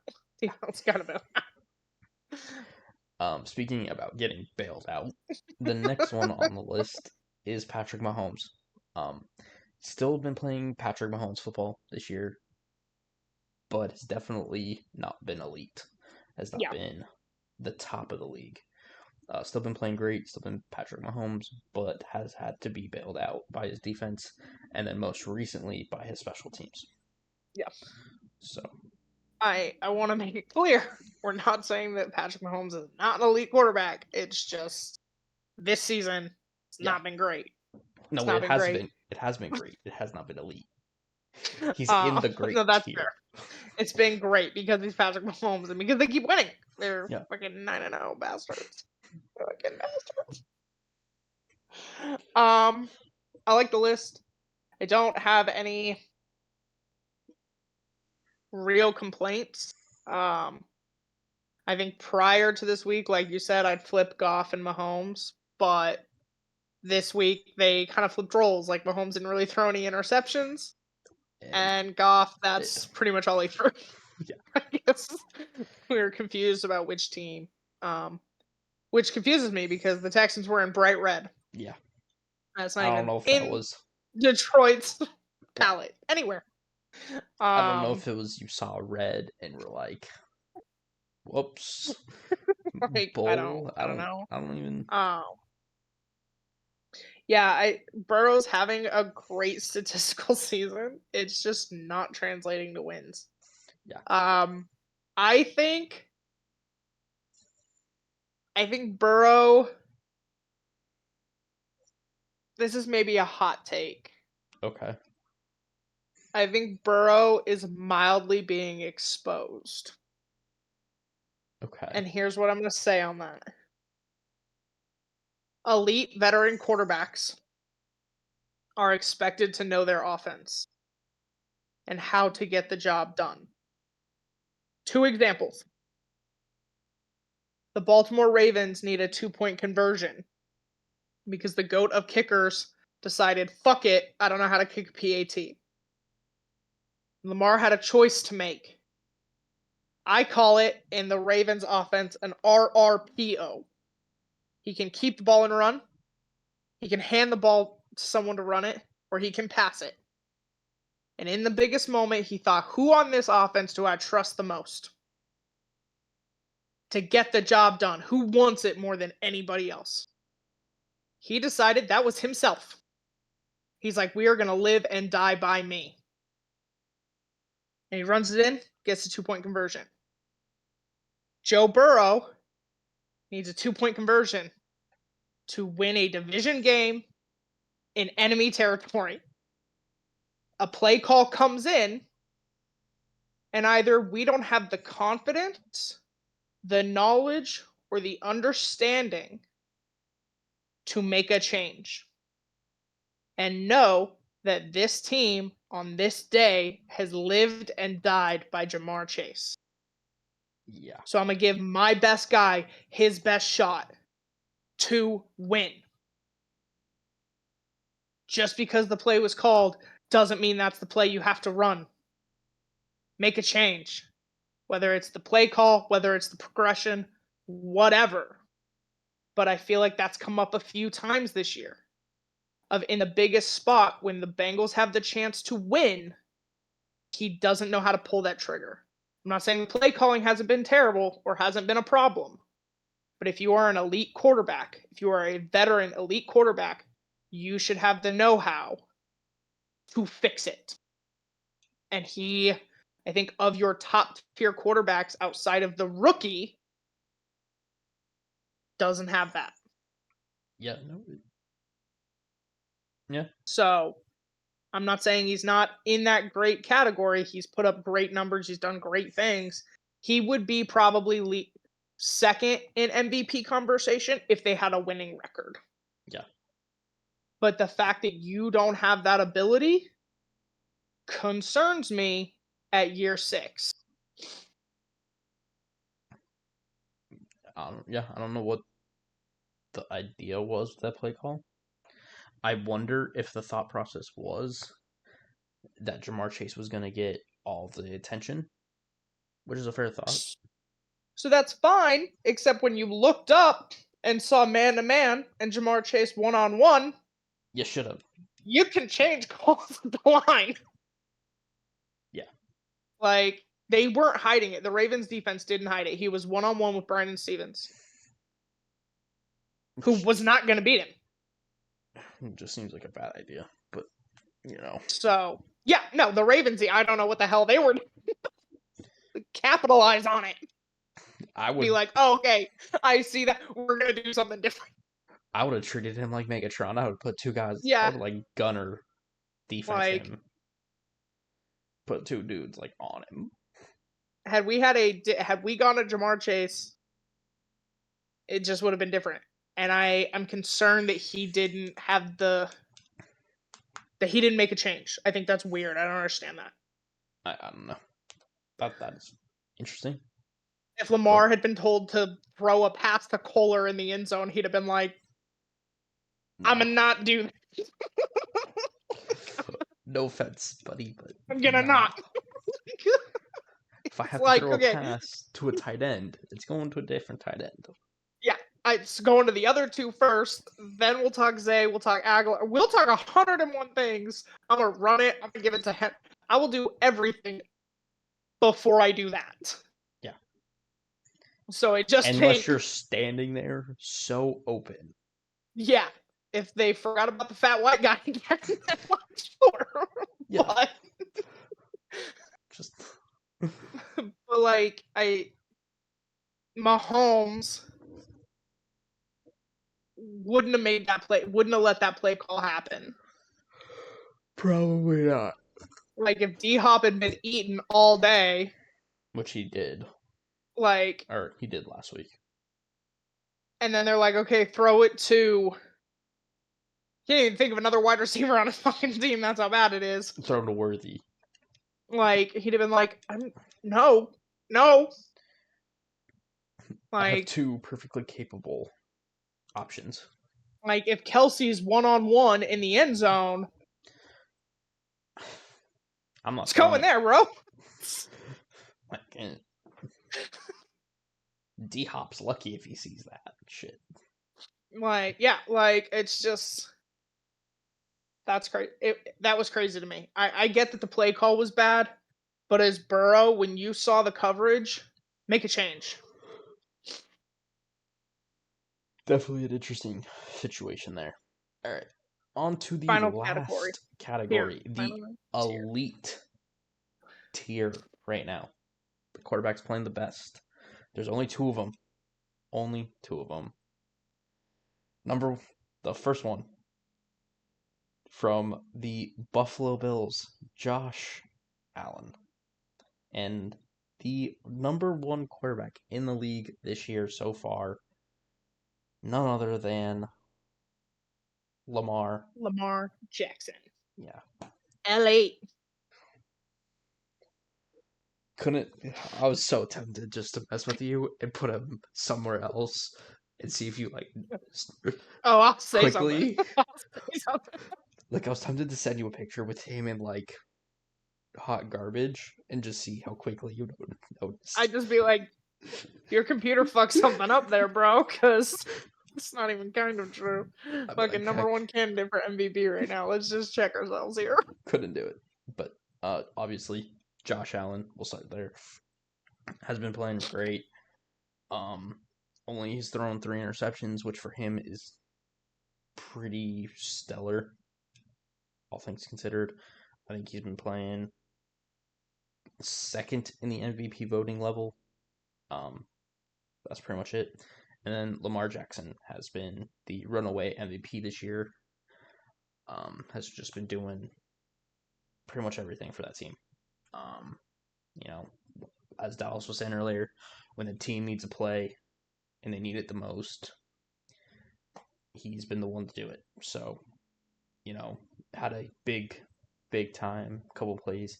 Obviously, the 2-point conversion, and then he had a huge rush to get them to the goal line on one that led to a touchdown. He should 58 yards on the 10-yard line. Yeah. When they need it the most, he's been doing No. it. And that's about all I can say on the matter. So, you ever have this opinion, Okay. and you're like so sure that you're right, Okay.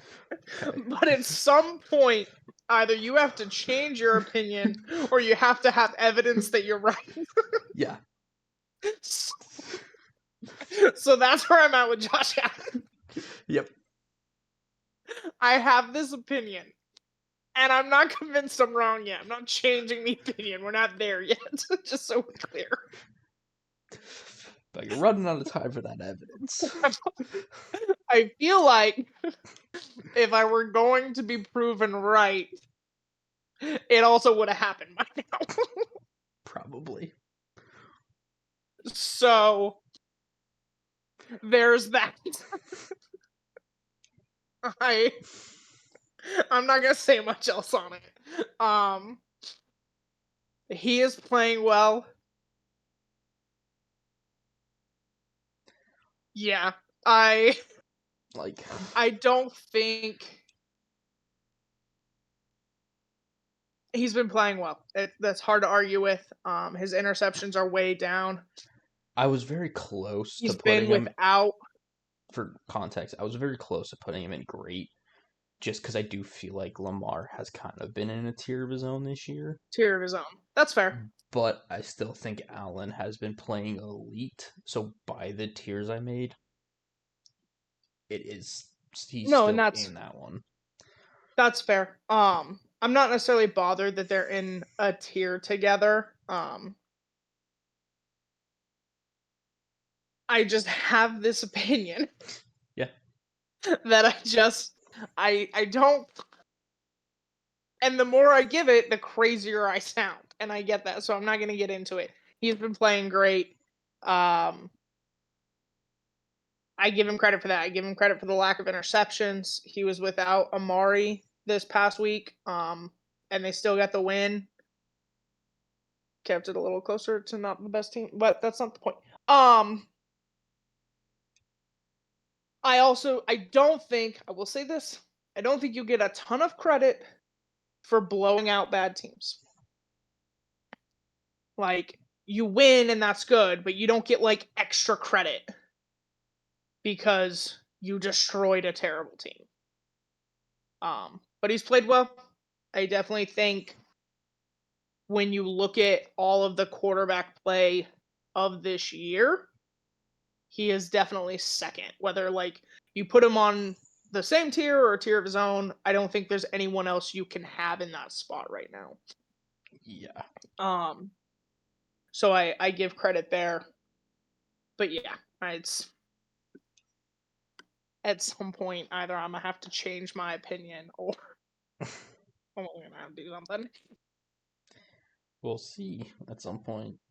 Maybe. I'm not unwilling. I want to make it clear. It's not that I'm unwilling to change my opinion or to admit that I was wrong. You still don't think you're wrong yet. I just haven't seen it.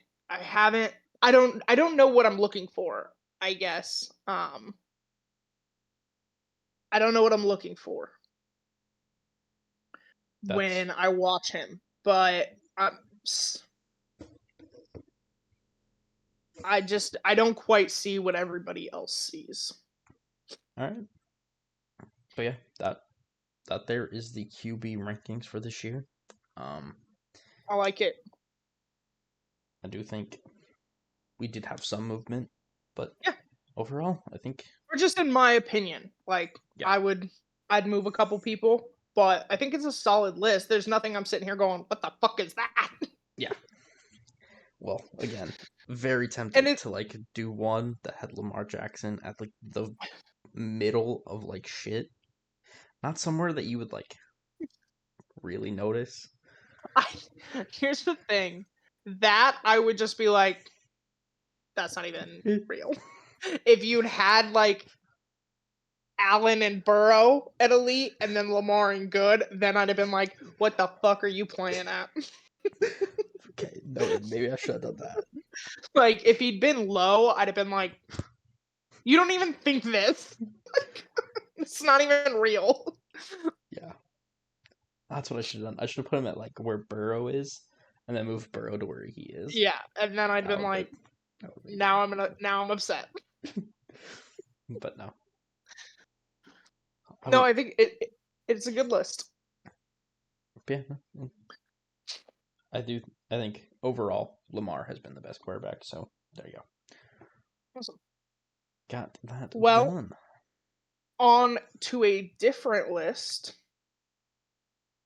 The college football rankings came out Yeah, last week. Did true. you have any thoughts on that you wanted to share with Not. our viewers? I mean, I thought it was pretty standard. Kind of what I Okay. expected. Um, obviously that's just their first one of the year. Mhm. Very rarely does that hold throughout the rest of the season. So if So I, you kind of took it for what it was. yeah, I'm gonna be like, I'm gonna be honest. I It's going to change, so I Yeah. didn't care too much. So I don't even know what it is. Like I know who Okay. was there roughly, but I have no idea what order, anything. I forgot You didn't all about it. see anything that you were like, that's Wow. crazy, or I mean, I think there are teams that will make it above others. I do think there's an argument to be had for a team not making it right now. That they have listed. It, there's a lot to be changed. It's a long season. There's still more to be yeah, played. So I do think that yeah, there's definitely some movement. that's going to occur. Oh yeah, like I don't think Notre Dame's going to be in the top 12. Okay. Um, Based on some other things, I don't think Alabama will get there. I think they'll end up losing another game. Uh, I think Oregon will probably end up staying at number one, but that might be it. Ohio State will probably move down. Texas might move up. Indiana might make it. BYU probably won't. Like the first rankings are never what it ends up being, Swear. and that's really my like. I have zero thoughts. I have watched some college football. I have. But I don't have a good enough understanding of this situation to have an opinion on that. And that's just full transparency and honesty. Yeah, Is it I saw the list and I went, okay. the so this year it's 12 teams make it to the playoff, and that's what the Yeah, list is ranking. Is it's who they think the 12 will make, and like who they think the best team in college football are. But I do think there are going to be teams that move up and down as it goes. that's fair. Like, especially because you could have an 18 seed. I'll just throw out Colorado, CU. Okay, Could possibly make it to the playoff because they might win their conference championship, but they're not ranked highly. gotcha. Um, so that's really like the issue right now. Okay. Is you have these teams like that are ranked highly, but are also one loss away from dropping out. Like, if Alabama loses again, they're not in it. If Ole Miss loses, they're not in it. If Georgia loses, they're not in it. There are very few teams that have room for error at this point. So, That's fair. college football wise, give it another like 2 weeks and it'll start looking more set. But yeah. So college football is That's fair. definitely going to start heating up in the next 2-ish weeks. All right. Well, to kick it back to the NFL, I think the one game situation that we wanted to talk about that's kind of come up, but also we haven't really delved into. Let's talk Cowboys Eagles. Yeah. So before the pod, we had kind of talked about it. I had brought up the Micah Parsons thing. Dallas has no idea what I was talking about. Yeah, I did not see or So hear this. in the locker room after the game, the media was asking Parsons a couple questions. One of the questions was, I don't even know what the question. It was like, how do you feel about knowing the coaching staff only has a year left, or yada yada yada, something along that lines. To which Micah Mhm. Parsons answered, "Mike can go coach wherever for whoever he wants, wherever he wants." Was the full quote. Something along those lines. I might have messed it up, but it was essentially Mike can go coach for whoever, wherever. Essentially saying Mike McCarthy is probably not going to coach for the Dallas Cowboys anymore. Now, I do think that quote was a little bit misquoted in a way. You know, there was some other context involved. Obviously, I think as a coach, you really can't. I think he's more saying that Mike McCarthy's a good enough coach that he can kind of just be a coach anywhere. And in the Yeah. NFL, that tends to happen. Anywhere will hire you, anywhere can. That's just what it is. So for him to say that, I think isn't that weird, but I think it was the tone in which he said it, and then what followed it up in the second quote, which he was like, it really. I don't remember what the question was for this one, but the answer was, I think it was along the same lines. It was, I really feel bad for the players like Zach Martin, the ones that have been here for a while, and have put in significantly more work than Mike McCarthy, was what he said. Verbatim, he said, put in more work than Mike McCarthy ever will. That's what he said to the media. That one, I think you're kind of telling the media that you don't Yeah. like him. And in a way, between the two quotes, I can see how people are like, you pretty much told Mike McCarthy to go fuck himself. Yeah. You said that he could go coach anywhere, and then proceeded to say that players have worked harder than him and will work harder than he ever will. Which is not untrue, but there's maybe a different way to say Um, that. I think there are ways to say a lot of things, and there are also things that you just don't need to say to the media. Yeah. Well, that does not appear to be. So, I'm gonna. I have talked extensively about the culture in Dallas. Unfortunately, I do not think the head coach sets the culture in Dallas. I think Jerry Jones sets that culture. And when Jerry feels comfortable talking to radios and podcasts and every jackass with a microphone saying whatever he feels like, that has become the culture in Dallas. And when it's positive, when there are positive energies, when you're 12-5 every year, it's all sunshine and rainbows and we say happy things. It has devolved very quickly this year. And players are taking it out in the media. You got Trayvon Diggs telling a reporter to, what he said. about his nuts. So there's that. You have players complaining about everything. Yeah. And then There's tours. We should put up curtains because the sun. Bitch, what? and That's a really problem at every stadium. really quickly, I have the full thing now. I have a Okay, quote. sure. Say it. So the reporter asked, "What do you tell people who are wondering if Mike McCarthy will be the coach next year?" Very Okay. basic question. To which Parsons responded, "That's above my pay grade if Mike is coaching next year.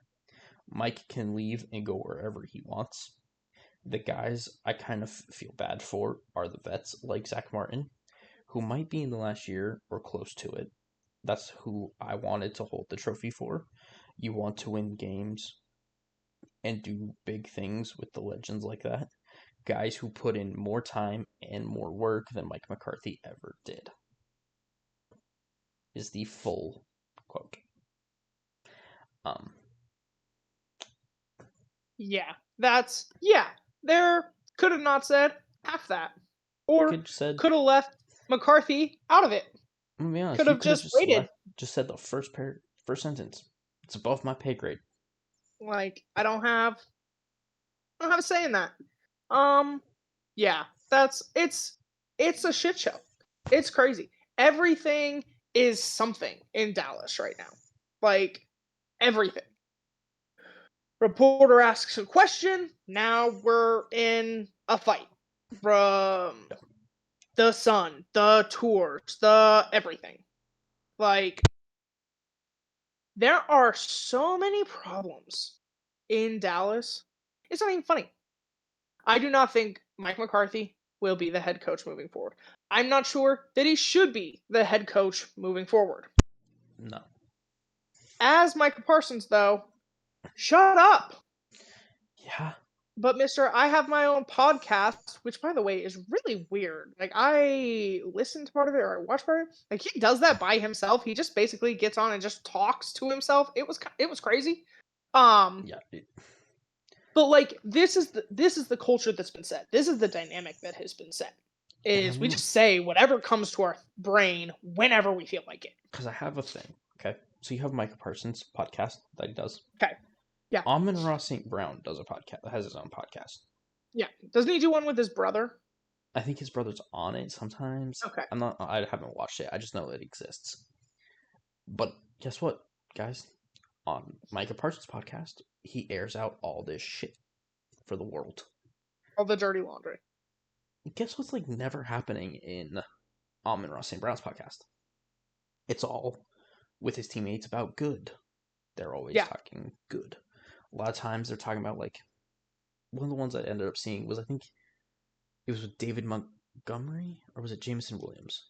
And they were just building like their perfect this. I think it was Yeah. Montgomery, and it was build your perfect running back. Pretty standard. Like that's a good thing. That's you're talking about like something interesting. You're not airing out shit. You're Yeah. not talking about Dan Campbell's such an asshole. Or what the hell is Goff doing? Throwing five Yeah. interceptions in a game.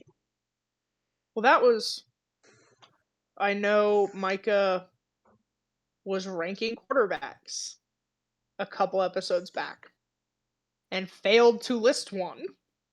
Yeah. Whether you think that or not, you gotta say it. You have to say it. Yeah. He is your quarterback. Like that's how it works. Like that's it. It's a rule. It's an unspoken rule. Yeah. That if you have a designated starting quarterback that is not coming off the bench or anything like that, and you're like rank your top 5, your quarterback has to be in that list. To save face, you just put him at top. Everybody knows that's not where he is. Right? If Or you are like ranking quarterbacks and you go, okay, Dak Prescott, Patrick Mahomes, like everybody knows.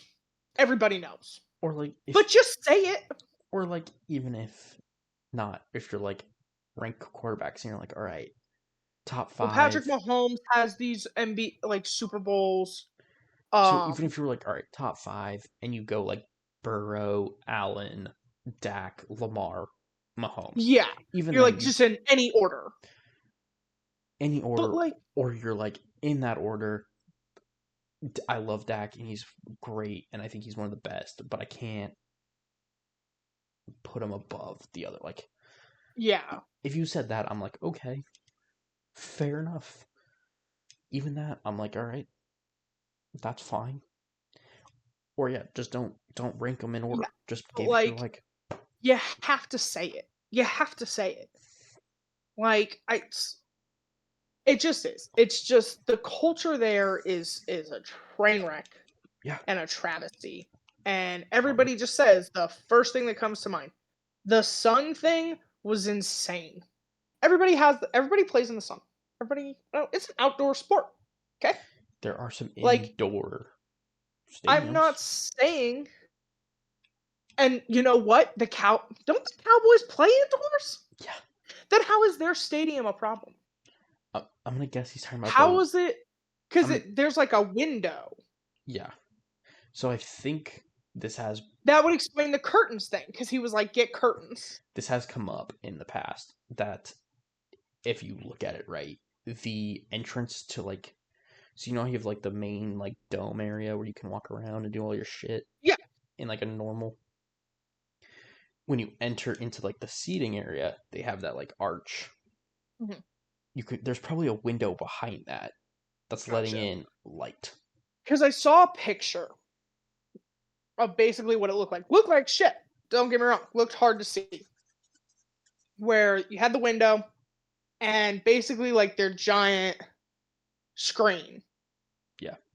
And so then it looks like how people with astigmatism see headlights at night, where there's just light bouncing around. I'm not saying. Here's the problem.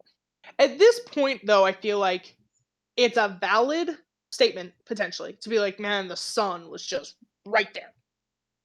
But that's probably something that you just go to But Jerry. at this point, it's like the excuses are just piling up. And Like, okay, Bateman had the drop against the Browns. He was like, that's just right. I just and couldn't get out of it. he just went Yeah, he looked at Lamar and he went, man, I'm sorry. he just pointed and Lamar Um, probably went, yeah, Lamar after the game was like, honestly, I did not see it because the sun was a problem today. Because they were like, Bateman told you. He's like, nope. And they're like, he pointed. He's like, I couldn't see him. He's like, I totally get it. But it wasn't an excuse. No one came out and went, that's why we lost. Like, it's just, no one on this team is taking accountability. yeah, Nobody on this team is going, you know what? We're not very good. so It's always something. It's there's that. not. You're a bad team. I'm sorry. So I was watching a podcast last night because Okay. I It's do what you do. football media with podcasts, Yeah. and their I do talk thing show. was rebuilding the Dallas Cowboys. Um, to which they brought up the Cowboys do not pay running back, which I think is important, and we're starting to see the league need to pay running backs. All right, Hmm. cool. There's that. That's part of your issue. The thing with the Cowboys is they're so top heavy. They have like 3 players that are like good. Okay. And then nothing else because they didn't pay anybody else. All right. And that's partly because their GM is Jerry Jones. But that's not entirely true. They have somebody that is their de facto GM. He just has no authority. No, he does. He does one thing for that team. He's their draft expert. Ah. They draft well though. Exactly. That is my point. To a Gotcha. T right there. Guess what? Guess what their de facto GM, guess what, like, the one thing that team's good at? Drafting. And guess who is not involved in that process? Jerry Jones. Yeah, that's crazy. Well, They should okay, have traded Zach Martin. Jerry is involved. He does technically have final say, Yeah, but this de facto GM is their like that's the main talent. thing he does. Is he's like the head of scouting, essentially, because he doesn't have the role of GM, but he also doesn't have like head of scout. It's I don't even know what his role is on the team, but he's essentially their GM without being the GM. Yeah. Which for him, I think I would tell Jerry to go fuck himself and go somewhere else that would actually pay you like a GM and treat you like a GM. But I guess it would depend on what you you're do being you. paid. I think he is paid like a GM. Because that's not a terrible spot.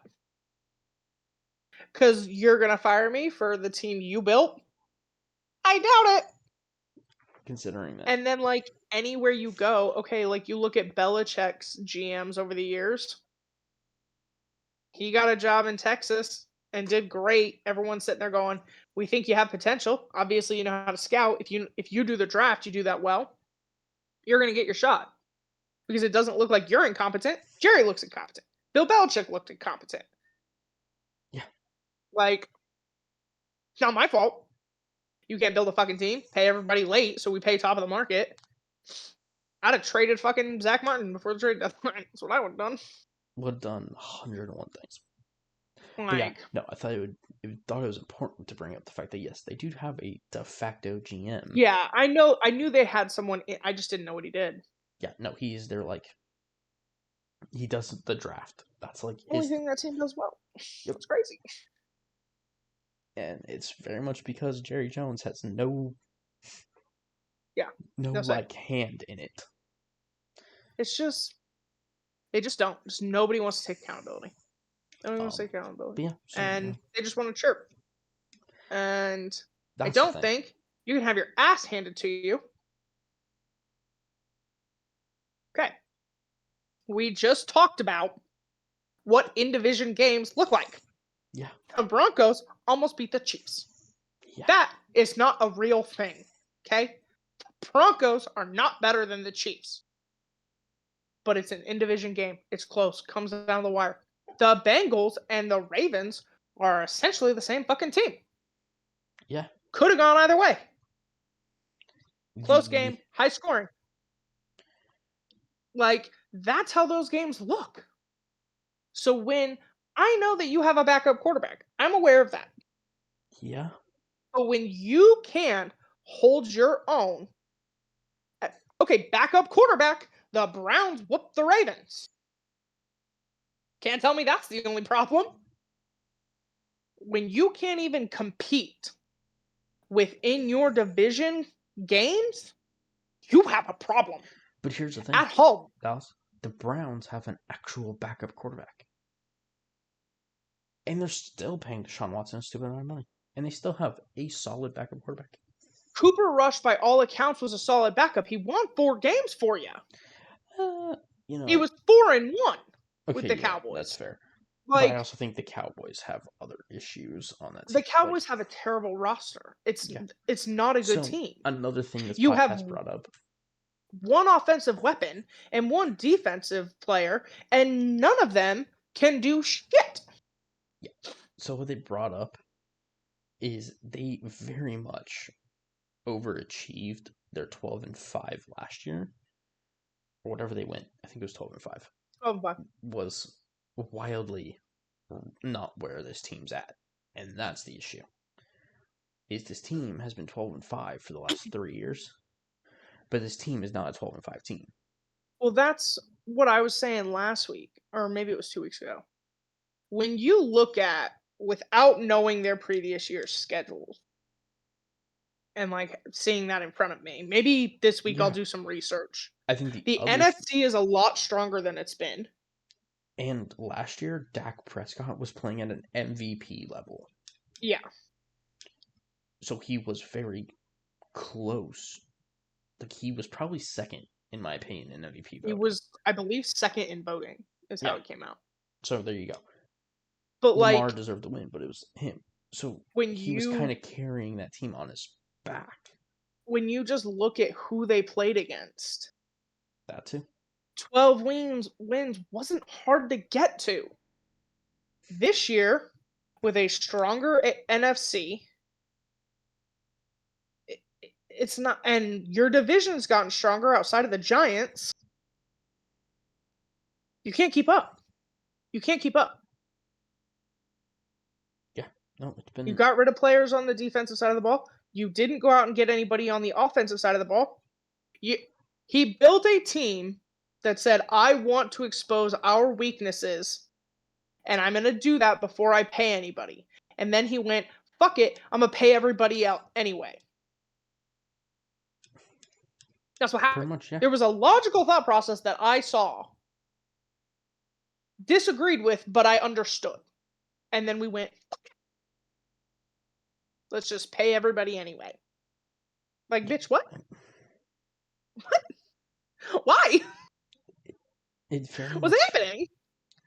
The Cowboys just don't make sense, like, at all. Like, it's just a train wreck. Train wreck. So And I think unless something drastic happens, we're probably done talking about the Cowboys. probably Unless someone gets fired or here, someone jumps Jerry Jones. but here's the issue, Dallas. Here's the issue. Because of Jerry Jones, we're never done talking about the Cowboys because he will never let you be done talking about the Cowboys. That's fair. He That's will fair. That is always what he does do. very well. Yeah, there will always be something. I guarantee you, if the Cowboys become irrelevant, every week there will be something different. Oh, he can't not. He can't not. It'll be It's crazy. Michael Parsons signs his contract. Oh my god. It'll then be they fire a coordinator. And then they He'll do say fuck something. it and fire McCarthy just to be in the headlines. Yeah. That's my point. Yeah, no, that's fair. It's just, I'm so over it. I'm so over them. It's a train wreck. Successful teams in the league are not noisy. The Chiefs, to all their credit, could have had a very noisy offseason, had a lot of problems.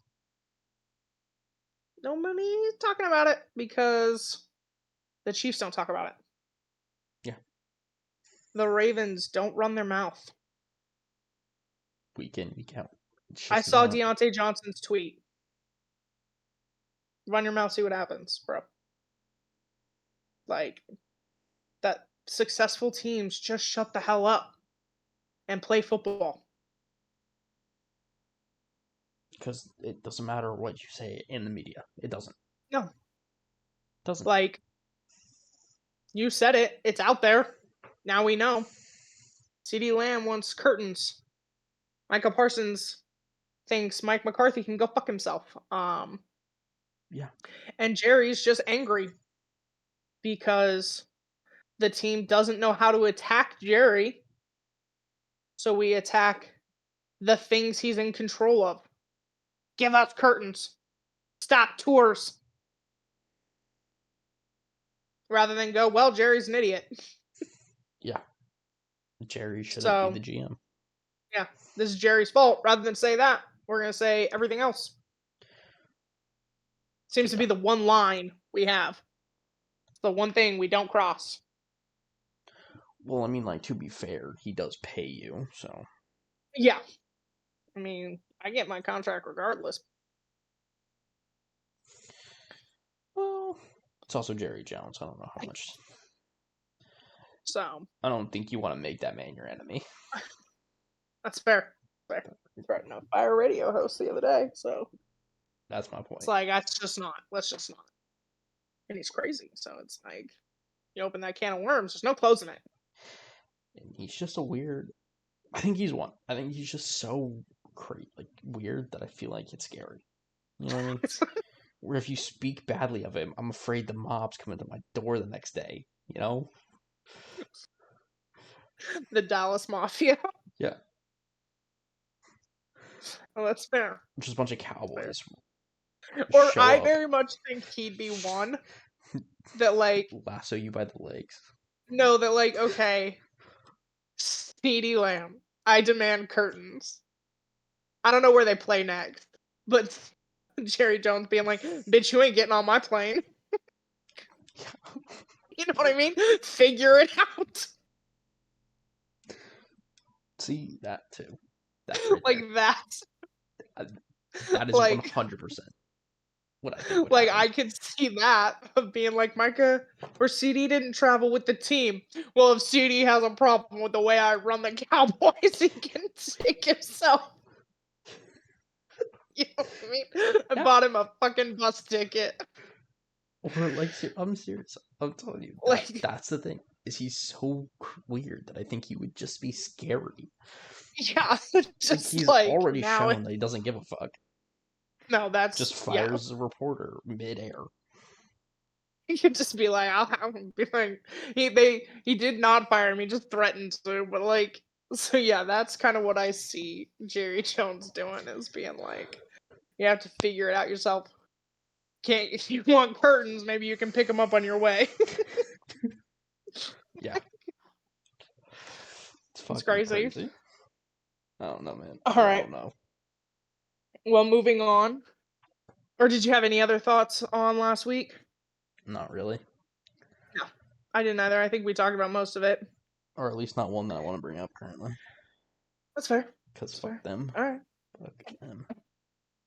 I'm already not happy. I'm already not happy. That's fair. I don't want to talk about it. I don't want to talk about it. Everybody else can talk about it. We don't have to. If you know, you know. If you don't watch sports media, and that's okay. Yeah. I will say Moving that on. the only one that I appreciated was McAfee's coverage of it. That's fair. Because he tore that dude apart. I mean, he tore the dude that caused that a new asshole, Yeah, which was I funny believe that. because that's his thing. He was a special teams guy. Yeah. So he was like, "You, my friend, do not deserve to be anywhere near the special teams." It was really funny to watch. Yeah. I'm like, Yeah. that's a special teams guy right there. I love to see it. Yeah. It was. I don't know. I can't even. I can't. I was I so can't. pissed. I was so unhappy. I was like, what the fuck? What is happening? Why is this happening? So okay, Why are we being punished? now I feel compelled to talk about it. Oh my god. So to be fair, the Chiefs actually were smart, which is stupid for me to say, but the Chiefs were intelligent. The dude that got beat, so in the NFL, this is partly on the Broncos as well. For whatever reason, Bo Nix took the snap and ran it to the right hash. If you're on the right hash, you have to kick that direction to the uprights. They're to the left. So you're kicking to the left, which means field goal blockers are going to want to come from the left side of the line. There's a guy on Denver's field goal unit that sucks. It has clearly been a problem all year. And if you watch tape, you'll know that. Because someone went through, Pat McAfee went through it and was like, in 3 games, saw No, the they've same thing struggled. happen to this dude. Yeah. And then in this game, he was like, pause, and went through it.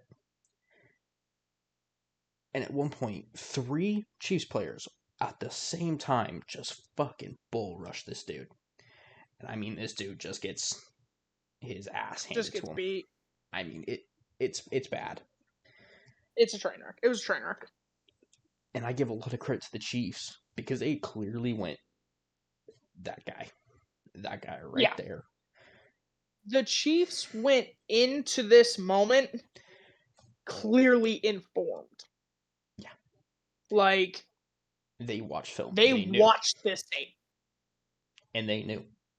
Because straight up, like 3 of them all just blitz this one guy, and one of them gets through. It was terrible. And the dude, like, doesn't even put up a fight. It's the saddest thing ever. Yeah. He's like... Because normally you expect the coverage team to get beat. That happens. Of someone's There are going... fewer of them. Yeah. There are fewer of them. There are 2 fewer. Like, you're still only allowed 11 guys, but you have the punter and the kicker. So there's only 9 in protection with 11 charging. Like, that's... that's the situation. You're gonna get beat. It's a matter of how quickly. And most of the time, all you have to do is slow him down a step. If you Yeah. slow him down by like a couple seconds, it's fine. This Kicking team dude wins. gets beat so bad that I'm pretty sure 3 different players could have blocked that field goal. Yeah. That's how bad he Yeah. gets beat. Well, it was It, yeah, unfortunate. And it was unfortunate to watch. yeah. Because I was like, holy crap, it's happening. And then The Chiefs' black it magic. didn't. So And yeah. yeah, it was just frustrating to watch. It was definitely not it. But Chiefs won. Broncos failed to do the easiest thing in football sometimes. So, Especially because Les is a good kicker. yeah. Could have been good. Could have taken a Especially from leg where you up in were. the division. And That's the thing. You were in the yeah. spot. You played it perfectly. The Chiefs gave you the ball, and you took the whole clock. Yeah. Like you play like their defense was exhausted. Like You did exactly what the Chiefs do. move the ball efficiently, effectively downfield. And You got the chunk plays. you got into field goal Yeah. range, and you used With the entire 1 second left, there was nothing they could have done. And done fucked it up. So, hopefully the Broncos learn that guy should be nowhere near their You field would goal think. team. If he's still on the field after that, I'm gonna be honest. If he's still on the team after that, I'd be surprised. Because Like that Sean was Payton really doesn't handle. He don't like that shit. like you So got we'll beat see. so bad, so bad. Wasn't even close. All right. Well, moving on to next week. Brendan, do you want to take us through your 2 games? Because the Yeah, Seahawks are back from their bye week. Seahawks coming off the bye have not the easiest game on the planet. They have to go to San Francisco and play the 49ers 1 o'clock Sunday. We'll talk more about this in my preview. Hopefully, we have some good injury news by then, based on what McDonald's was saying yesterday during his press conference. Should be good, but we will see. But yeah, talk more about that during my preview. Not looking great for Seattle, but we move. Then my game of the week next week, I'm going for just I think what's going to be the best game. I don't know why else I would pick anything else other than I could pick who Seattle plays next week. But considering I don't know who that is, I'm gonna go with this one. I'm gonna go Kansas City at Buffalo. You know, This is two of the Josh Allen shot. yeah, two of the best Do it. two of the best teams in the league. I promise to change my opinion if you win. Two of the better teams in the league. Obviously Kansas City's 9-0. Buffalo's been playing well. Just kind of hoping for a good game. That's all I ask. All right. Well, I've got Baltimore at Pittsburgh, 10 a.m. I will have a very honest preview. I promise. Because I felt like my Browns preview could have been better. I gave a hopeful preview rather than I think an A realistic honest. preview. Yeah. This one will be honest. We'll see. And then game of the week. I don't love, but I am sticking with my theme of picking the team the Broncos play. Or nope. Picking the team the Ravens play next. Don't even know where that fucking came from. My theme of picking who the Ravens play next, which is the Chargers So my game of the week is Bengals at Chargers on Sunday Night Football. To answer the question, I I couldn't even do that. The team Seattle plays next is on bye. Okay, so then there you go. um so yeah, I'm gonna go Bengals at Chargers. I think the Bengals are basically the Ravens. They just keep losing, and the Chargers are the Chargers. So I've watched a little bit, especially since I have JK on my fantasy league, and it's been interesting to see what they do. But it will be good to get a And real in-depth view of the Chargers, yeah, and what they look like right now. So I didn't realize the Chargers and the Ravens played this year. That's they kind of cool. do That's because that's cool. they play that division. They played the Chiefs, the Raiders, and That they did. The the Broncos. Chargers. Yeah, Broncos. So because they played last year, and then Hmm. I think it just kind of worked out. They were set to play that division this year, and then it became the Harbaugh Bowl. Okay, this is stupid. So I cannot physically do your method. So really, yeah, so the week after the 49ers, the Seahawks played the Cardinals, who are on bye. uh-huh. The week after that, they played the Jets, who are on Who bye. are on bye. Well, we've seen enough of the Jets. We know how that's gonna go. Yeah, That's shitty. Yeah, it's working out for me. not Um, so much me. I looked this week because I was like, God damn, I don't want to watch the Bengals again. In terms of lineup, though, I do want to watch the Chargers. It's working out for me so far. Fair enough. I think it helps that like the Ravens have such a late bye. Um, Yeah. but and Well, they tend to pick a late bye. I wish it would have come a little bit later because they are gonna have the 3 games in 11 days situation, which I yep. don't love. So, That's always sucks. but we're a few weeks away from that. So Believe me, right now we're I gonna understand. focus on Pittsburgh and how that will go. And there's what I expect and what I hope, and we will be sure to outline the differences. I think, said in my preview video for the Browns that I could understand and see a loss. I just didn't predict one. That's Um, fair. But this one,